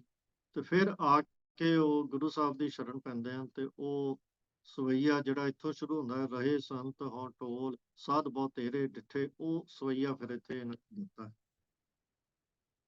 ਇਸੇ ਤਰ੍ਹਾਂ ਹੀ ਭਾਈ ਪਾਰੋ ਜੀ ਦੇ ਕਹਿਣ ਦੇ ਉੱਤੇ ਗੁਰੂ ਅਮਰਦਾਸ ਸਾਹਿਬ ਜੀ ਨੇ ਇਹਨਾਂ ਦੇ ਮੁਤਾਬਕ ਵਿਸਾਖੀ ਦਾ ਇਕੱਠ ਸ਼ੁਰੂ ਕੀਤਾ। ਫਿਰ ਇਸੇ ਤਰ੍ਹਾਂ ਹੀ ਗੋਇੰਦੇ ਦੀ ਜਿਹੜੀ ਈਰਖਾ, ਉਹਨਾਂ ਦਾ ਗੁਰੂ ਸਾਹਿਬ ਨੂੰ ਪਰੇਸ਼ਾਨ ਕਰਨਾ ਤੇ ਫਿਰ ਉਹਨਾਂ ਦੇ ਕੁਕਰਮਾਂ ਕਰਕੇ ਸ਼ਾਇਦ ਚੋਰੀ ਕਰਨਾ, ਇਹਨਾਂ ਨੇ ਹਿੰਟ ਦਿੱਤਾ ਹੈ ਕਿ ਕਿਸੇ ਨਵਾਬ ਦੀ ਇਹਨਾਂ ਨੇ ਜਿਹਨੇ ਉੱਥੋਂ ਦਰਿਆ ਪਾਰ ਕੀਤਾ ਉਹਦੀ ਖਜ਼ਾਨੇ ਚੋਂ ਚੋਰੀ ਕਰ ਲਈ ਤੇ ਗੋਇੰਦੇ ਨੂੰ ਫੜ ਕੇ ਤੇ ਉਹਨਾਂ ਨੇ ਫਾਂਸੀ ਲਾ ਦਿੱਤੀ। ਇਸ ਤੋਂ ਅੱਗੇ ਹੁਣ ਉਹ ਕਹਾਣੀ ਸ਼ੁਰੂ ਕਰਦੇ ਹਨ ਕਿ ਇਹਨਾਂ ਦੀਆਂ ਗੁਰੂ ਸਾਹਿਬ ਦੇ ਦਰਬਾਰ ਦੀਆਂ ਸ਼ਿਕਾਇਤਾਂ ਹੁਣ ਜਿਹੜੇ ਗੋਇੰਦੇ ਦੇ ਨਾਲ ਦੇ ਖੱਤਰੀ ਸਨ ਤੇ ਹੋਰ ਬ੍ਰਾਹਮਣ ਆਦਿਕ ਰਲ ਕੇ ਉਹਨਾਂ ਨੇ ਬਾਦਸ਼ਾਹ ਨੂੰ ਫਰਿਆਦ ਕੀਤੀ ਕਿ ਇੱਥੇ ਬੜਾ ਅਨਰਥ ਹੋ ਰਿਹਾ ਹੈ, ਧਰਮ ਦਾ ਹਾਣ ਹੋ ਰਿਹਾ ਹੈ। ਤਾਂ ਬਾਦਸ਼ਾਹ ਦੇ ਕੋਲ ਸ਼ਿਕਾਇਤ ਹੋਈ ਤਾਂ ਉਹਨਾਂ ਨੇ ਚਿੱਠੀ ਭੇਜੀ ਅਕਬਰ ਬਾਦਸ਼ਾਹ ਨੇ, ਤੇ ਭਾਈ ਜੇਠਾ ਜੀ ਨੂੰ, ਜਿਵੇਂ ਕਿ ਅਸੀਂ ਬਹੁਤ ਵਾਰੀ ਇਹ ਸਾਖੀ ਸੁਣਦੇ ਹਾਂ ਕਿ ਭਾਈ ਜੇਠਾ ਜੀ ਨੂੰ ਅਕਬਰ ਦੀ ਤਸੱਲੀ ਕਰਾਉਣ ਦੇ ਲਈ ਭੇਜਿਆ ਗਿਆ। ਹੁਣ ਇੱਥੇ ਤੱਕ ਤੇ ਆਪਾਂ ਸਾਰਿਆਂ ਨੇ ਇਹ ਗੱਲ ਸਾਰੀ ਸੁਣੀ ਹੋਈ ਹੈ, ਪਰ ਜਿਸ ਢੰਗ ਨਾਲ ਇਹ ਬਿਆਨ ਕਰਦੇ ਹਨ ਉੱਥੇ ਕੋਈ ਅਕਬਰ ਨੇ ਸਿੱਖੀ ਬਾਰੇ ਜਾਂ ਉੱਥੋਂ ਦੇ ਬ੍ਰਾਹਮਣਾਂ ਨੇ ਸਿੱਖੀ ਬਾਰੇ ਸਵਾਲ ਪੁੱਛੇ ਹੋਣ, ਇਸ ਕਿਸਮ ਦੀ ਕੋਈ ਗੱਲ ਜਿਹੜੀ ਹੈ ਉਹ ਨਹੀਂ ਲਿਖਦੇ। ਆਪ ਲਿਖਦੇ ਹਨ ਕਿ ਜਦੋਂ ਭਾਈ ਜੇਠਾ ਜੀ ਨੂੰ ਉਹਨਾਂ ਨੇ ਕਿਹਾ ਤੇ ਉਹਨਾਂ ਨੇ ਕਿਹਾ ਕਿ ਮੈਂ ਉਹਨਾਂ ਦੇ ਸਾਹਮਣੇ ਜਾ ਕੇ ਕੀ ਗੱਲ ਕਰਾਂਗਾ, ਮੈਂ ਇੰਨੇ ਯੋਗ ਨਹੀਂ ਹਾਂ। ਤੇ ਗੁਰੂ ਅਮਰਦਾਸ ਸਾਹਿਬ ਨੇ ਕਿਹਾ ਕਿ ਤੁਹਾਨੂੰ ਜੋ ਵੀ ਸਵਾਲ ਪੁੱਛਿਆ ਜਾਏ ਤੁਸੀਂ ਆਪਣੀ ਸੱਜੀ ਬਾਂਹ ਵੱਲ ਦੇਖ ਕੇ ਜਵਾਬ ਦਿਓਗੇ ਤੇ ਤੁਹਾਨੂੰ ਜਵਾਬ ਆ ਜਾਏਗਾ। ਉਹ ਚਲੇ ਗਏ। ਉੱਥੇ ਉਹਨਾਂ ਨੂੰ ਇੱਕੋ ਹੀ ਸਵਾਲ ਇਹਨਾਂ ਨੇ ਲਿਖਿਆ ਜਿਹੜਾ ਭਾਈ ਜੇਠਾ ਜੀ ਨੂੰ ਪੁੱਛਿਆ ਗਿਆ। ਉਹ ਵਿਰੋਧੀਆਂ ਨੇ ਜਦੋਂ ਸ਼ਿਕਾਇਤਾਂ ਕੀਤੀਆਂ ਤਾਂ ਬਾਦਸ਼ਾਹ ਨੇ ਉਹਨਾਂ ਨੂੰ ਕਿਹਾ ਕਿ ਤੁਸੀਂ ਮੈਨੂੰ ਗਾਇਤਰੀ ਮੰਤਰ ਸੁਣਾਓ। ਤੇ ਹੁਣ ਭਾਈ ਜੇਠਾ ਜੀ ਸੋਚਣ ਲੱਗ ਗਏ, ਕਿਉਂਕਿ ਗਾਇਤਰੀ ਮੰਤਰ ਦਾ ਪਾਠ ਤਾਂ ਉਹ ਕਰਦੇ ਨਹੀਂ ਸਨ। ਤਾਂ ਉਹਨਾਂ ਨੇ ਫਿਰ ਉਸੇ ਤਰ੍ਹਾਂ ਹੀ ਕੀਤਾ ਜਿਵੇਂ ਗੁਰੂ ਸਾਹਿਬ, ਮਤਲਬ ਇਸ ਲੇਖਕ ਨੇ ਜਿਸ ਤਰ੍ਹਾਂ ਲਿਖੀ ਹੈ ਸਾਖੀ, ਕਿ ਗੁਰੂ ਸਾਹਿਬ ਨੇ ਜੋ ਉਹਨਾਂ ਨੂੰ ਕਿਹਾ ਸੀ ਉਹਨਾਂ ਨੇ ਆਪਣੀ ਸੱਜੀ ਬਾਂਹ ਵੱਲ ਧਿਆਨ ਧਰਿਆ ਤੇ ਸਾਰਾ ਗਾਇਤਰੀ ਮੰਤਰ ਉਚਾਰ ਕੇ ਦੱਸ ਦਿੱਤਾ, ਜਿਸ ਤੋਂ ਬਾਦਸ਼ਾਹ ਬੜਾ ਖੁਸ਼ ਹੋਇਆ। ਤਾਂ ਇਸ ਤੋਂ ਖੁਸ਼ ਹੋ ਕੇ ਉਹਨੇ ਭਾਈ ਜੇਠਾ ਜੀ ਦਾ ਮਾਨ ਸਤਿਕਾਰ ਕੀਤਾ। ਫਿਰ ਉਹਨੇ ਕਿਹਾ ਕਿ ਤੁਸੀਂ ਬੇਨਤੀ ਕਰੋ ਮੇਰੇ ਵੱਲੋਂ ਜਾ ਕੇ ਗੁਰੂ ਅਮਰਦਾਸ ਪਾਤਸ਼ਾਹ ਨੂੰ ਕਿ ਉਹ ਗੰਗਾ ਦੀ ਯਾਤਰਾ ਕਰਨ ਤੇ ਲੋਕਾਂ ਨੂੰ ਸਿੱਧੇ ਰਾਹ ਪਾਉਣ। ਹੁਣ ਇਹਦੇ ਕਹਿਣ ਦੇ ਮੁਤਾਬਕ, ਭਾਈ ਸਰੂਪ ਦਾਸ ਦੇ ਕਹਿਣ ਦੇ ਮੁਤਾਬਕ, ਗੁਰੂ ਅਮਰਦਾਸ ਜੀ ਨੇ ਜਿਹੜਾ ਗੰਗਾ ਦਾ ਉੱਤਮ ਗੰਗਾ ਦੀ ਯਾਤਰਾ ਕੀਤੀ ਉਹ ਅਕਬਰ ਦੀ ਬੇਨਤੀ ਦੇ ਉੱਤੇ ਜਾਂ ਅਕਬਰ ਦੇ ਹੁਕਮ ਨਾਲ, ਜੋ ਵੀ ਆਪਾਂ ਕਹਿ ਲਈਏ, ਉਹਦੇ ਕਰਕੇ ਕੀਤੀ। ਜਦ ਕਿ ਗੁਰੂ ਰਾਮਦਾਸ ਪਾਤਸ਼ਾਹ ਜੀ ਦਾ ਸ਼ਬਦ ਜਿਹੜਾ ਹੈ, ਤੀਰਥ ਉਦਮ ਸਤਿਗੁਰ ਕੀਆ ਸਭ ਲੋਕ ਉਧਰਣ ਅਰਥਾ, ਤਾਂ ਉਹ ਬਿਲਕੁਲ ਇਸ ਤੋਂ ਉਲਟ ਗੱਲ ਕਹਿ ਰਿਹਾ ਹੈ ਕਿ ਉਹ ਧਰਮ ਪ੍ਰਚਾਰ ਦੇ ਵਾਸਤੇ ਉੱਥੇ ਗਏ ਸੀ। ਤਾਂ ਉਹ ਗਏ ਨੇ, ਰਸਤੇ ਦੀ ਕਿਸੇ ਘਟਨਾ ਦਾ ਜ਼ਿਕਰ ਸਾਨੂੰ ਇਸ ਪੁਸਤਕ ਵਿੱਚ ਨਹੀਂ ਮਿਲਦਾ, ਨਾ ਹੀ ਹਰਿਦੁਆਰ ਤੱਕ ਪਹੁੰਚ ਕੇ ਉੱਥੇ ਕੀ ਗੱਲਬਾਤ ਹੋਈ, ਉੱਥੋਂ ਦੇ ਪ੍ਰਚਾਰ ਦੀਆਂ ਕੀ ਐਕਟੀਵਿਟੀਜ਼ ਕੀਤੀਆਂ, ਇੱਧਰ ਲੇਖਕ ਦਾ ਬਿਲਕੁਲ ਕੋਈ ਧਿਆਨ ਨਹੀਂ। ਹਾਂ, ਇੱਕ ਚੀਜ਼ ਉਹ ਬੜੇ ਵਿਸਥਾਰ ਦੇ ਨਾਲ ਦੱਸਦਾ ਹੈ ਕਿ ਉੱਥੇ ਗਏ ਤਾਂ ਸਤਿਗੁਰੂ ਜੀ ਨੇ ਗੰਗਾ ਨੂੰ ਇੱਕ ਗੁਪਤ ਰੂਪ ਦੇ ਵਿੱਚ ਉਹ ਆਪਣੇ ਨਾਲ ਲੈ ਕੇ ਆ ਗਏ ਗੋਇੰਦਵਾਲ ਸਾਹਿਬ ਤੱਕ।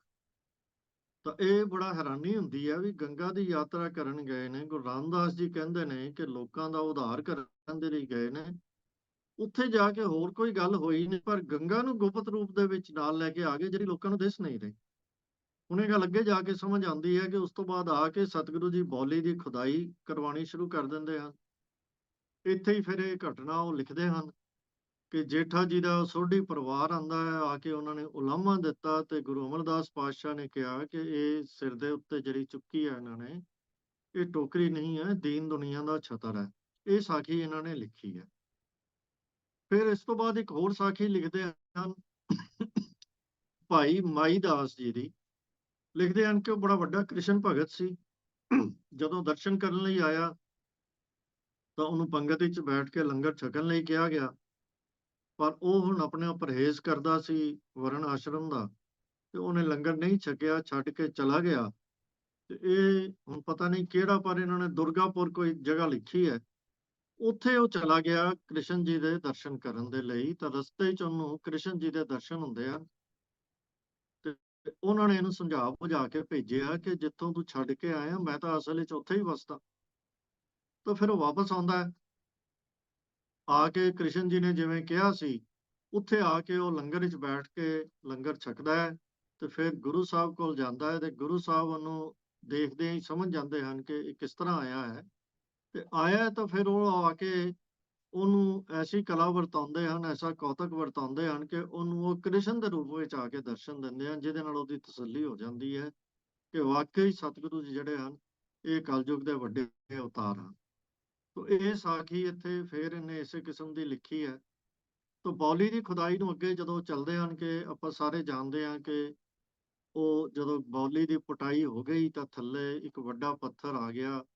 ਤਾਂ ਉਹ ਕੜ ਤੋੜਨ ਦੇ ਵਾਸਤੇ ਇੱਕ ਪੱਥਰੀਆ ਸੀ, ਪੱਥਰਾਂ ਦਾ ਕੰਮ ਕਰਨ ਵਾਲਾ ਮਾਣਕ ਚੰਦ, ਉਹਦੀ ਡਿਊਟੀ ਲਗਾਈ ਗਈ। ਉਹ ਗਿਆ, ਉਹਨੇ ਹਥੌੜੇ ਤੇ ਛੈਣੀ ਦੇ ਨਾਲ ਉਹ ਪੱਥਰ ਤੋੜਿਆ, ਤੇ ਜਦੋਂ ਪ੍ਰੈਸ਼ਰ ਦੇ ਨਾਲ ਪਾਣੀ ਆਇਆ ਤੇ ਉਹ ਉਹਦੇ ਵਿੱਚ ਡੁੱਬ ਗਿਆ, ਜਿਹਦੇ ਉੱਤੇ ਉਹਦਾ ਪਰਿਵਾਰ ਨੇ ਬੜਾ ਰੌਲਾ ਪਾਇਆ। ਤੇ ਸਤਿਗੁਰੂ ਜੀ ਨੇ, ਸਰੂਪ ਦਾਸ ਜੀ ਲਿਖਦੇ ਹਨ ਕਿ ਆਪਣਾ ਪੈਰ ਛੁਆ ਕੇ ਉਹਨੂੰ ਫਿਰ ਜ਼ਿੰਦਾ ਕਰ। ਤੋ ਇਹ ਫਿਰ ਇੱਕ ਵਾਰੀ ਗੱਲ ਜਿਹੜੀ ਉਹਨਾਂ ਨੇ ਕਹਾਣੀ ਹੈ, ਜੋ ਵੀ ਉਹਨਾਂ ਨੇ ਗੁਰੂ ਸਾਹਿਬ ਦਾ ਪ੍ਰਤਾਪ ਦੱਸਣਾ ਹੈ, ਉਹ ਸਿਰਫ ਕਰਾਮਾਤਾਂ ਦੇ ਰਾਹੀਂ ਹੀ ਸਾਨੂੰ ਦੱਸਦੇ ਆ ਰਹੇ। ਇਸ ਤੋਂ ਅੱਗੇ ਫਿਰ ਉਹ ਸਾਰੀ ਸਾਖੀ ਡਿਟੇਲ ਦੇ ਵਿੱਚ ਲਿਖਦਾ ਹੈ, ਜਿਹੜੀ ਆਪਾਂ ਗੁਰਬਿਲਾਸ ਪਾਤਸ਼ਾਹੀ 6ਵੀਂ ਦੇ ਵਿੱਚ ਲਿਖੀ ਸੀ, ਕਿਉਂਕਿ ਉਹ ਗ੍ਰੰਥ ਜਿਹੜਾ ਇਸ ਤੋਂ ਬਾਅਦ ਵਿੱਚ ਲਿਖਿਆ ਗਿਆ, ਤਾਂ ਅਸੀਂ ਇਹ ਅਜ਼ਿਊਮ ਕਰ ਸਕਦੇ ਹਾਂ ਕਿ ਉਸ ਦੇ ਲੇਖਕ ਨੇ ਵੀ ਇਹ ਜਿਹੜੀ ਸਾਖੀ ਸਾਰੀ ਦੀ ਸਾਰੀ ਇੱਥੋਂ ਹੀ ਲਈ ਹੋਣੀ ਹੈ।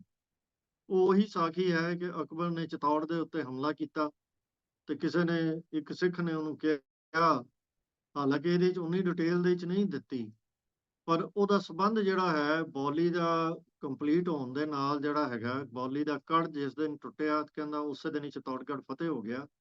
ਆਪਾਂ ਉੱਥੇ ਇਹਦੀ ਕਾਫੀ ਡਿਟੇਲ ਵਿੱਚ ਡਿਸਕਸ਼ਨ ਕੀਤੀ ਸੀ ਕਿ ਅਕਬਰ ਨੇ ਤਾਂ ਹਮਲਾ ਬਾਅਦ ਵਿੱਚ ਕੀਤਾ ਸੀ, ਬੌਲੀ ਸਾਹਿਬ ਦੀ ਸੰਪੂਰਨਤਾ ਉਸ ਤੋਂ ਪਹਿਲਾਂ ਹੋ ਚੁੱਕੀ ਸੀ। ਸੋ ਇਹਨਾਂ ਦੋਹਾਂ ਇਵੈਂਟਸ ਦਾ ਕੋਈ ਆਪਸ ਵਿੱਚ ਸੰਬੰਧ ਨਹੀਂ ਹੈ। ਉਹ ਸਾਖੀ ਦਾ origin ਇਸੇ ਪੁਸਤਕ ਤੋਂ ਹੀ ਹੋਇਆ ਜਾ ਹੈ। ਫਿਰ ਬੌਲੀ ਦੀ ਸੇਵਾ ਦੇ ਵਿੱਚ ਸਾਖੀਆਂ ਕੁਝ ਹੋਰ ਵੀ ਲਿਖਦਾ ਹੈ। ਇੱਕ ਲਿਖਦਾ ਹੈ ਕਿ ਇੱਕ ਮਾਈ ਉੱਥੇ ਸੇਵਾ ਕਰਦੀ ਸੀ ਬੜੀ, ਸਾਨੂੰ ਬੜੇ ਕਥਾਕਾਰ ਇਹ ਸਾਖੀ ਸੁਣਾਉਂਦੇ ਹਨ, ਬੜੀ ਸਾਡੀ ਸ਼ਰਧਾ ਨੂੰ ਟੁੰਬ ਕੇ ਸੁਣਾਉਂਦੇ ਹਨ ਕਿ ਮਾਈ ਸੇਵਾ ਕਰਦੀ ਸੀ, ਤੇ ਵਿੱਚੋਂ ਵਿੱਚੋਂ ਜਾ ਕੇ ਉਹ ਹੱਥ ਨਾਲ, ਜਿਵੇਂ ਇੱਕ ਬੱਚੇ ਦੇ ਭੰਗੂੜੇ ਦੀ ਮੂਵਮੈਂਟ ਹੁੰਦੀ ਹੈ, ਉਸ ਮੂਵਮੈਂਟ ਦੇ ਨਾਲ ਉਹਨੇ ਕਰਨੀ, ਤੇ ਫਿਰ ਥੋੜੀ ਦੇਰ ਪਿੱਛੋਂ ਆ ਕੇ ਦੁਬਾਰਾ ਉਹਨੇ ਟੋਕਰੀ ਸਿਰ ਤੇ ਚੁੱਕ ਲੈਣੀ। ਤੇ ਨਾਲ ਉਹ ਲਿਖਦਾ ਹੈ ਕਿ ਜਦੋਂ ਗੁਰੂ ਸਾਹਿਬ ਨੂੰ ਕਿਸੇ ਨੇ ਪੁੱਛਿਆ, ਤੇ ਗੁਰੂ ਸਾਹਿਬ ਕਹਿੰਦੇ ਇਸ ਮਾਈ ਦੀ ਅਵਸਥਾ ਬੜੀ ਉੱਚੀ ਹੈ, ਇਹ ਆਪਣੇ ਬੱਚੇ ਨੂੰ ਚੁੱਪ ਕਰਾਉਂਦੀ ਹੈ। ਜਦੋਂ ਇਹਦਾ ਛੋਟਾ ਬੱਚਾ ਉਹ ਰੋਂਦਾ ਹੈ, ਤੇ ਹਰ ਰੋਜ਼ ਰਾਤ ਨੂੰ ਇਹ ਕਾਬਲ ਚਲੀ ਜਾਂਦੀ ਹੈ, ਤੇ ਰਾਤ ਆਪਣੇ ਬੱਚੇ ਕੋਲ ਗੁਜ਼ਾਰ ਕੇ ਸਵੇਰੇ ਫਿਰ ਸੇਵਾ ਲਈ ਇੱਥੇ ਆ ਜਾਂਦੀ। ਹੁਣ ਗੋਇੰਦਵਾਲ ਕਿੱਥੇ ਤੇ ਕਾਬਲ ਕਿੱਥੇ, ਆਪ ਆਪਣੇ ਆਪ ਹੀ ਅੰਦਾਜ਼ਾ ਲਗਾ ਲਓ ਕਿ ਇੱਥੇ ਜਿਹੜਾ ਕਵੀ ਹੈ ਸਾਨੂੰ ਕੀ ਸਮਝਾਉਣਾ ਚਾਹੁੰਦਾ। ਇੱਥੇ ਹੀ ਉਹ ਥੜੇ ਬਣਾਉਣ ਦੀ ਸਾਖੀ, ਜਿਹੜੀ ਆਮ ਤੌਰ ਦੇ ਉੱਤੇ ਸਾਨੂੰ ਕਥਾਕਾਰ ਜਾਂ ਇਤਿਹਾਸਕਾਰ ਦੱਸਦੇ ਹਨ ਕਿ ਗੁਰਿਆਈ ਦੇਣ ਲੱਗਿਆ ਪ੍ਰੀਖਿਆ ਦੇ ਤੌਰ ਤੇ ਲਈ ਗਈ ਸੀ। ਭਾਈ ਰਾਮਾ ਜੀ ਤੇ ਭਾਈ ਜੇਠਾ ਜੀ ਦੇ ਵਿਚਕਾਰ ਥੜੇ ਬਣਵਾਉਣ ਦੀ ਜਿਹੜੀ ਪ੍ਰੀਖਿਆ ਲਈ ਗਈ, ਤੇ ਉਹਦੇ ਉੱਤੇ ਹੀ ਜਿਹੜਾ ਹੈ ਉਹਨਾਂ ਨੂੰ ਗੁਰਗੱਦੀ ਦੀ ਬਖਸ਼ਿਸ਼ ਕੀਤੀ ਗਈ, ਭਾਈ ਜੇਠਾ ਜੀ। ਪਰ ਇਹ ਉਸ ਤੋਂ ਪਹਿਲਾਂ, ਕਿਉਂਕਿ ਇੱਥੇ 32 ਸਾਖੀਆਂ ਤੇ 15ਵੀਂ ਸਾਖੀ ਦੇ ਵਿੱਚ ਉਹ ਜ਼ਿਕਰ ਕਰ ਰਹੇ ਹਨ ਕਿ ਥੜੇ ਬਣਾਉਣ ਵਾਲੀ ਘਟਨਾ ਵਾਪਰੀ। ਫਿਰ ਅੱਗੇ ਲਿਖਦੇ ਹਨ ਕਿ ਬੌਲੀ ਦੀਆਂ ਜਿਹੜੀ ਸੰਪੂਰਨਤਾ ਹੋ ਗਈ, ਕੜ ਟੁੱਟ ਗਿਆ ਸੀ, ਉਹਦੀਆਂ ਪੌੜੀਆਂ ਬਣ ਗਈਆਂ, ਤੇ 84 ਪੌੜੀਆਂ ਬਣਾਈਆਂ ਗਈਆਂ। ਤੇ ਫਿਰ ਗੁਰੂ ਜੀ ਨੇ ਗੰਗਾ ਦੇ ਵਿੱਚ, ਜਿਹੜੀ ਗੁਪਤ ਗੰਗਾ ਹਰਿਦੁਆਰ ਤੋਂ ਨਾਲ ਲੈ ਕੇ ਆਏ ਸਨ, ਉਹਨੂੰ ਉੱਥੇ ਸਥਾਪਿਤ ਕਰ ਦਿੱਤਾ, ਉਹਨੂੰ ਉੱਥੇ ਟਿਕਾ ਦਿੱਤਾ।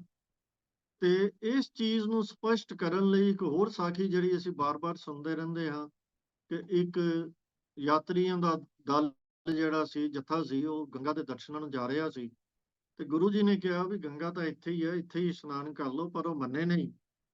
ਉਹਨਾਂ 'ਚ ਇੱਕ ਸਾਧੂ ਸੀ, ਗੁਰੂ ਜੀ ਨੇ ਉਹਨੂੰ ਕਿਹਾ ਕਿ ਤੂੰ ਜਾਏਂਗਾ, ਚੱਲ ਠੀਕ ਹੈ, ਤੁਸੀਂ ਜਾ ਹੀ ਰਹੇ ਹੋ ਤੇ ਫਿਰ ਉੱਥੋਂ ਇੱਕ ਲੋਟਾ ਗੰਗਾ ਦੇ ਜਲ ਦਾ ਭਰ ਕੇ ਮੇਰੇ ਲਈ ਵੀ ਲੈ ਆਈ।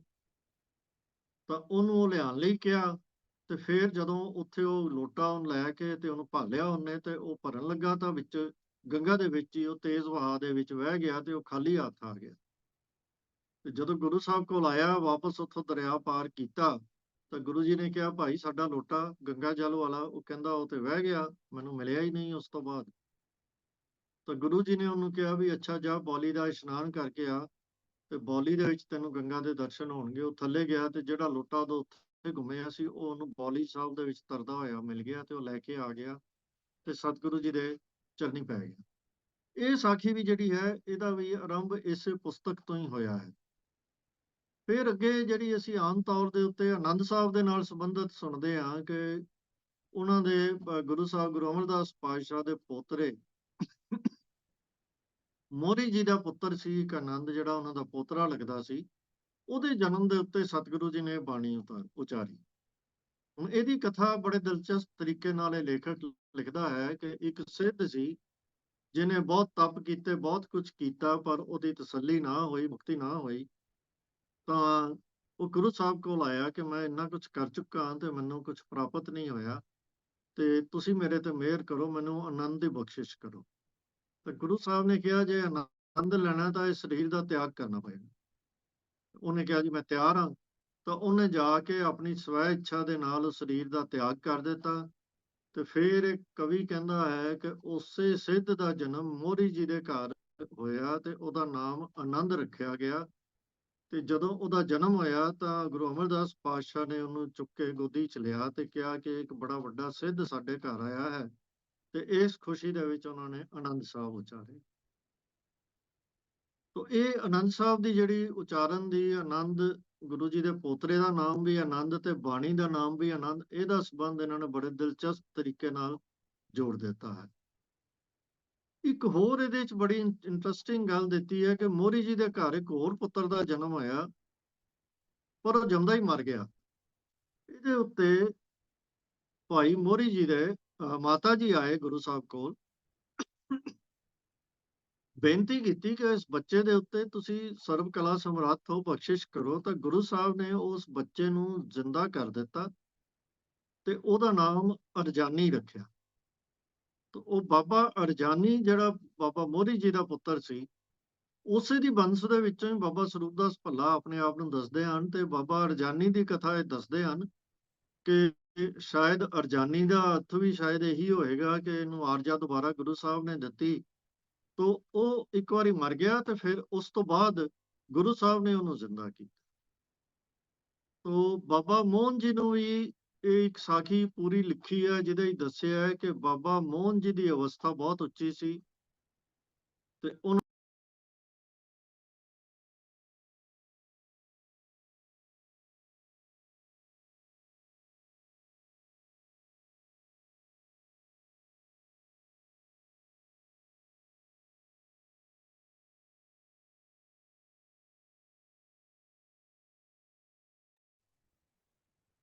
ਹਾਂਜੀ, ਬਾਬਾ ਮੋਹਨ ਜੀ ਨੂੰ ਬੜਾ ਉੱਚਾ ਪਰਮ ਅਵਧੂਤ ਦੱਸਣ ਦੀ ਉਹਨਾਂ ਨੇ ਕੋਸ਼ਿਸ਼ ਕੀਤੀ ਹੈ, ਜਦ ਕਿ ਭਾਈ ਗੁਰਦਾਸ ਜੀ ਲਿਖਦੇ ਹਨ ਕਿ ਮੋਹਨ ਕਮਲਾ ਹੋਇਆ। ਉਹਨਾਂ ਨੇ ਆਪਣੀ ਬਾਣੀ 'ਚ ਮੋਹਨ ਨੂੰ ਕਮਲਾ ਕਿਹਾ, ਪਰ ਇੱਥੇ ਬਾਬਾ ਮੋਹਨ ਜੀ ਨੂੰ ਪਰਮ ਅਵਧੂਤ ਦੱਸਿਆ ਔਰ ਉਹਨਾਂ ਦੀ ਬੜੀ ਉੱਚੀ ਅਵਸਥਾ ਦੱਸੀ ਹੈ। ਤੇ ਹੋਰ ਵੀ ਇੱਕ ਸਾਖੀ ਜਿਹੜੀ ਅਸੀਂ ਬਾਰ-ਬਾਰ ਸੁਣਦੇ ਹਾਂ ਕਥਾਕਾਰਾਂ ਕੋਲੋਂ, ਉਹਦਾ ਸਰੋਤ ਵੀ ਇਹੀ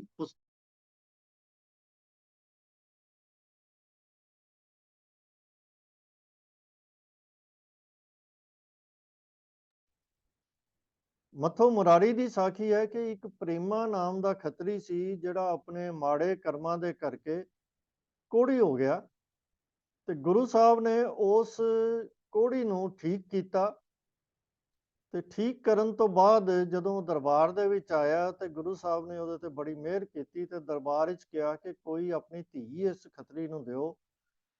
ਤਾਂ ਫਿਰ ਭੈੜੇ ਮੌਕੇ ਨੇ ਆਪਣੀ ਧੀ ਦਾ ਰਿਸ਼ਤਾ ਉਸ ਪ੍ਰੇਮੇ ਕੋਹੜੀ ਨਾਲ ਕੀਤਾ ਤੇ ਜਦੋਂ ਪੈੜੇ ਮੁਖੇ ਦੀ ਪਤਨੀ ਨੇ ਇਹਦੇ ਤੇ ਆਬਜੈਕਸ਼ਨ ਕੀਤਾ ਤੇ ਗੁਰੂ ਸਾਹਿਬ ਨੇ ਕਿਹਾ ਅੱਜ ਤੋਂ ਇਹਦਾ ਨਾਮ ਮੁਰਾਰੀ ਹੋਇਆ ਤੇ ਤੁਹਾਡੀ ਧੀ ਦਾ ਨਾਮ ਹੈ ਮੱਥੋ। ਤੇ ਮੱਥੋ ਮੁਰਾਰੀ ਦਾ ਜਿਹੜਾ ਕਪਲ ਹੈ ਇਹ ਸਾਰੇ ਪਾਸੇ ਬਹੁਤ ਮਸ਼ਹੂਰ ਹੋਏਗਾ ਤੇ ਗੁਰੂ ਸਾਹਿਬ ਨੇ ਇਹਨਾਂ ਨੂੰ ਪ੍ਰਚਾਰਕ ਥਾਪਿਆ।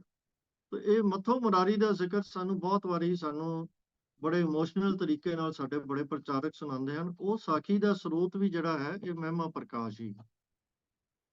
ਇਸ ਤੋਂ ਅੱਗੇ ਇੱਕ ਹੋਰ ਸਾਖੀ ਜਿਹੜੀ ਲਿਖਦਾ ਹੈ ਉਹ ਭਾਈ ਹੰਦਾਲ ਦੀ ਸਾਖੀ ਲਿਖਦਾ ਹੈ। ਇਹ ਭਾਈ ਹੰਦਾਲ ਦੀ ਸਾਖੀ ਇਹ ਲਿਖਦੇ ਹਨ ਕਿ ਲੰਗਰ ਦੇ ਵਿੱਚ ਉਹ ਆਟਾ ਗੁੰਨਣ ਦੀ ਸੇਵਾ ਕਰਦੇ ਸਨ। ਆਟਾ ਗੁੰਨਣ ਦੀ ਸੇਵਾ ਕਰਦੇ ਸਨ ਤਾਂ ਜਦੋਂ ਇੱਕ ਵਾਰੀ ਗੁਰੂ ਸਾਹਿਬ ਲੰਗਰ ਦੇ ਵਿੱਚ ਗਏ ਤਾਂ ਇਹ ਆਟਾ ਗੁੰਨਦੇ ਪਏ ਸਨ ਜਾਂ ਛਾਣਦੇ ਪਏ ਸਨ। ਤਾਂ ਇਹਨਾਂ ਦੇ ਹੱਥਾਂ ਨੂੰ ਆਟਾ ਲੱਗਾ ਸੀ ਤੇ ਇਹਨਾਂ ਨੇ ਗੁਰੂ ਸਾਹਿਬ ਅੱਗੇ ਮੱਥਾ ਟੇਕਣਾ ਸੀ ਤੇ ਹੱਥ ਪਿੱਛੇ ਕਰਕੇ ਲਿਖਦਾ ਹੈ ਕਿ ਉਹਨਾਂ ਨੇ ਉਹ ਮੱਥਾ ਟੇਕਿਆ, ਜਿਸ ਤੋਂ ਗੁਰੂ ਸਾਹਿਬ ਬਹੁਤ ਪ੍ਰਸੰਨ ਹੋਏ ਤੇ ਉਹਨਾਂ ਨੂੰ ਕਾਫੀ ਜਿਹੜੀ ਆ ਉਹਨਾਂ ਨੇ ਅਸੀਸਾਂ ਦਿੱਤੀਆਂ। ਤਾਂ ਇਹ ਸਾਖੀ ਇਸ ਪੁਸਤਕ ਦੇ ਵਿੱਚ ਆਈ ਹੈ, ਪਰ ਇੱਥੇ ਆਉਣ ਤੋਂ ਪਹਿਲੇ ਉਹ ਇੱਕ ਥਾਂ ਤੇ ਆ ਚੁੱਕੀ ਸੀ। ਅਸੀਂ ਜਦੋਂ ਭਾਈ ਬਾਲੇ ਵਾਲੀ ਜਨਮ ਸਾਖੀ ਦੀ ਵਿਚਾਰ ਕਰ ਰਹੇ ਸਾਂ ਤਾਂ ਅਸੀਂ ਇਹ ਵਿਚਾਰ ਕੀਤੀ ਸੀ ਕਿ ਭਾਈ ਬਾਲੇ ਦੀ ਜਨਮ ਸਾਖੀ ਕਰਨ ਦਾ ਜਿਹੜਾ ਧਰੋਹ ਕਮਾਇਆ ਸਿੱਖੀ ਦੇ ਨਾਲ, ਹੋਰ ਵੀ ਉਹਨਾਂ ਨੇ ਬਹੁਤ ਸਾਰੀ ਦੁਸ਼ਮਣੀ ਕਮਾਈ ਹੈ, ਉਹ ਭਾਈ ਹੰਦਾਲ ਦੀ ਸੰਤਾਨ ਹੀ ਸੀ ਸਾਰੀ।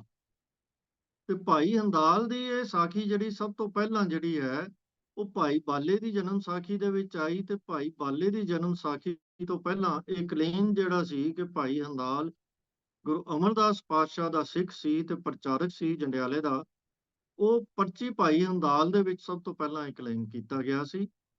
ਉਹ ਜਿਹੜੀ ਕਿ ਭਾਈ ਹੰਦਾਲ ਦੇ ਖਾਨਦਾਨ ਵੱਲੋਂ ਲਿਖਾਈ ਗਈ ਸੀ। ਉਸ ਤੋਂ ਬਾਅਦ ਜਿਹੜੀ ਭਾਈ ਬਾਲੇ ਵਾਲੀ ਸਾਖੀ ਉਹ ਵੀ ਭਾਈ ਹੰਦਾਲ ਦੇ ਖਾਨਦਾਨ ਵੱਲੋਂ ਲਿਖਾਈ ਸਾਰੇ ਵਿਦਵਾਨ ਮੰਨਦੇ ਹਨ।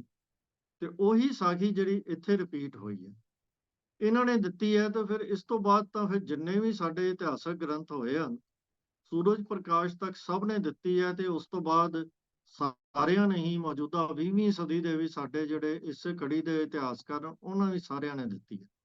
ਪਰ ਇੱਥੇ ਇੱਕ ਗੱਲ ਬੜੀ ਧਿਆਨ ਦੇਣ ਗੋਚਰੀ ਹੈ ਕਿ ਭਾਈ ਹੰਦਾਲ ਦਾ ਇੰਨਾ ਵੱਡਾ ਸਟੇਟਸ ਬਣਾ ਦਿੱਤਾ ਗਿਆ, ਪਰ ਇਹਦਾ ਭਾਈ ਗੁਰਦਾਸ ਜੀ ਨੇ ਕਿਤੇ ਵੀ ਜ਼ਿਕਰ ਨਹੀਂ ਕੀਤਾ। ਹਾਲਾਂਕਿ ਉਹਨਾਂ ਨੇ ਗੁਰੂ ਅਮਰਦਾਸ ਜੀ ਦੇ ਬਹੁਤ ਸਾਰੇ ਸਿੱਖਾਂ ਦਾ ਆਪਣੀਆਂ ਵਾਰਾਂ ਦੇ ਵਿੱਚ ਜ਼ਿਕਰ ਕੀਤਾ, ਭਾਈ ਹੰਦਾਲ ਦਾ ਨਾਮ ਕਿਤੇ ਨਹੀਂ ਹੈ। ਤੋ ਇਸ ਕਰਕੇ ਇਸ ਸਾਖੀ ਨੂੰ ਵੀ ਕੁਝ ਵਿਦਵਾਨ ਜਿਹੜੇ ਹਨ ਉਹ ਸ਼ੱਕ ਦੀ ਨਿਗਾਹ ਨਾਲ ਦੇਖਦੇ ਹਨ।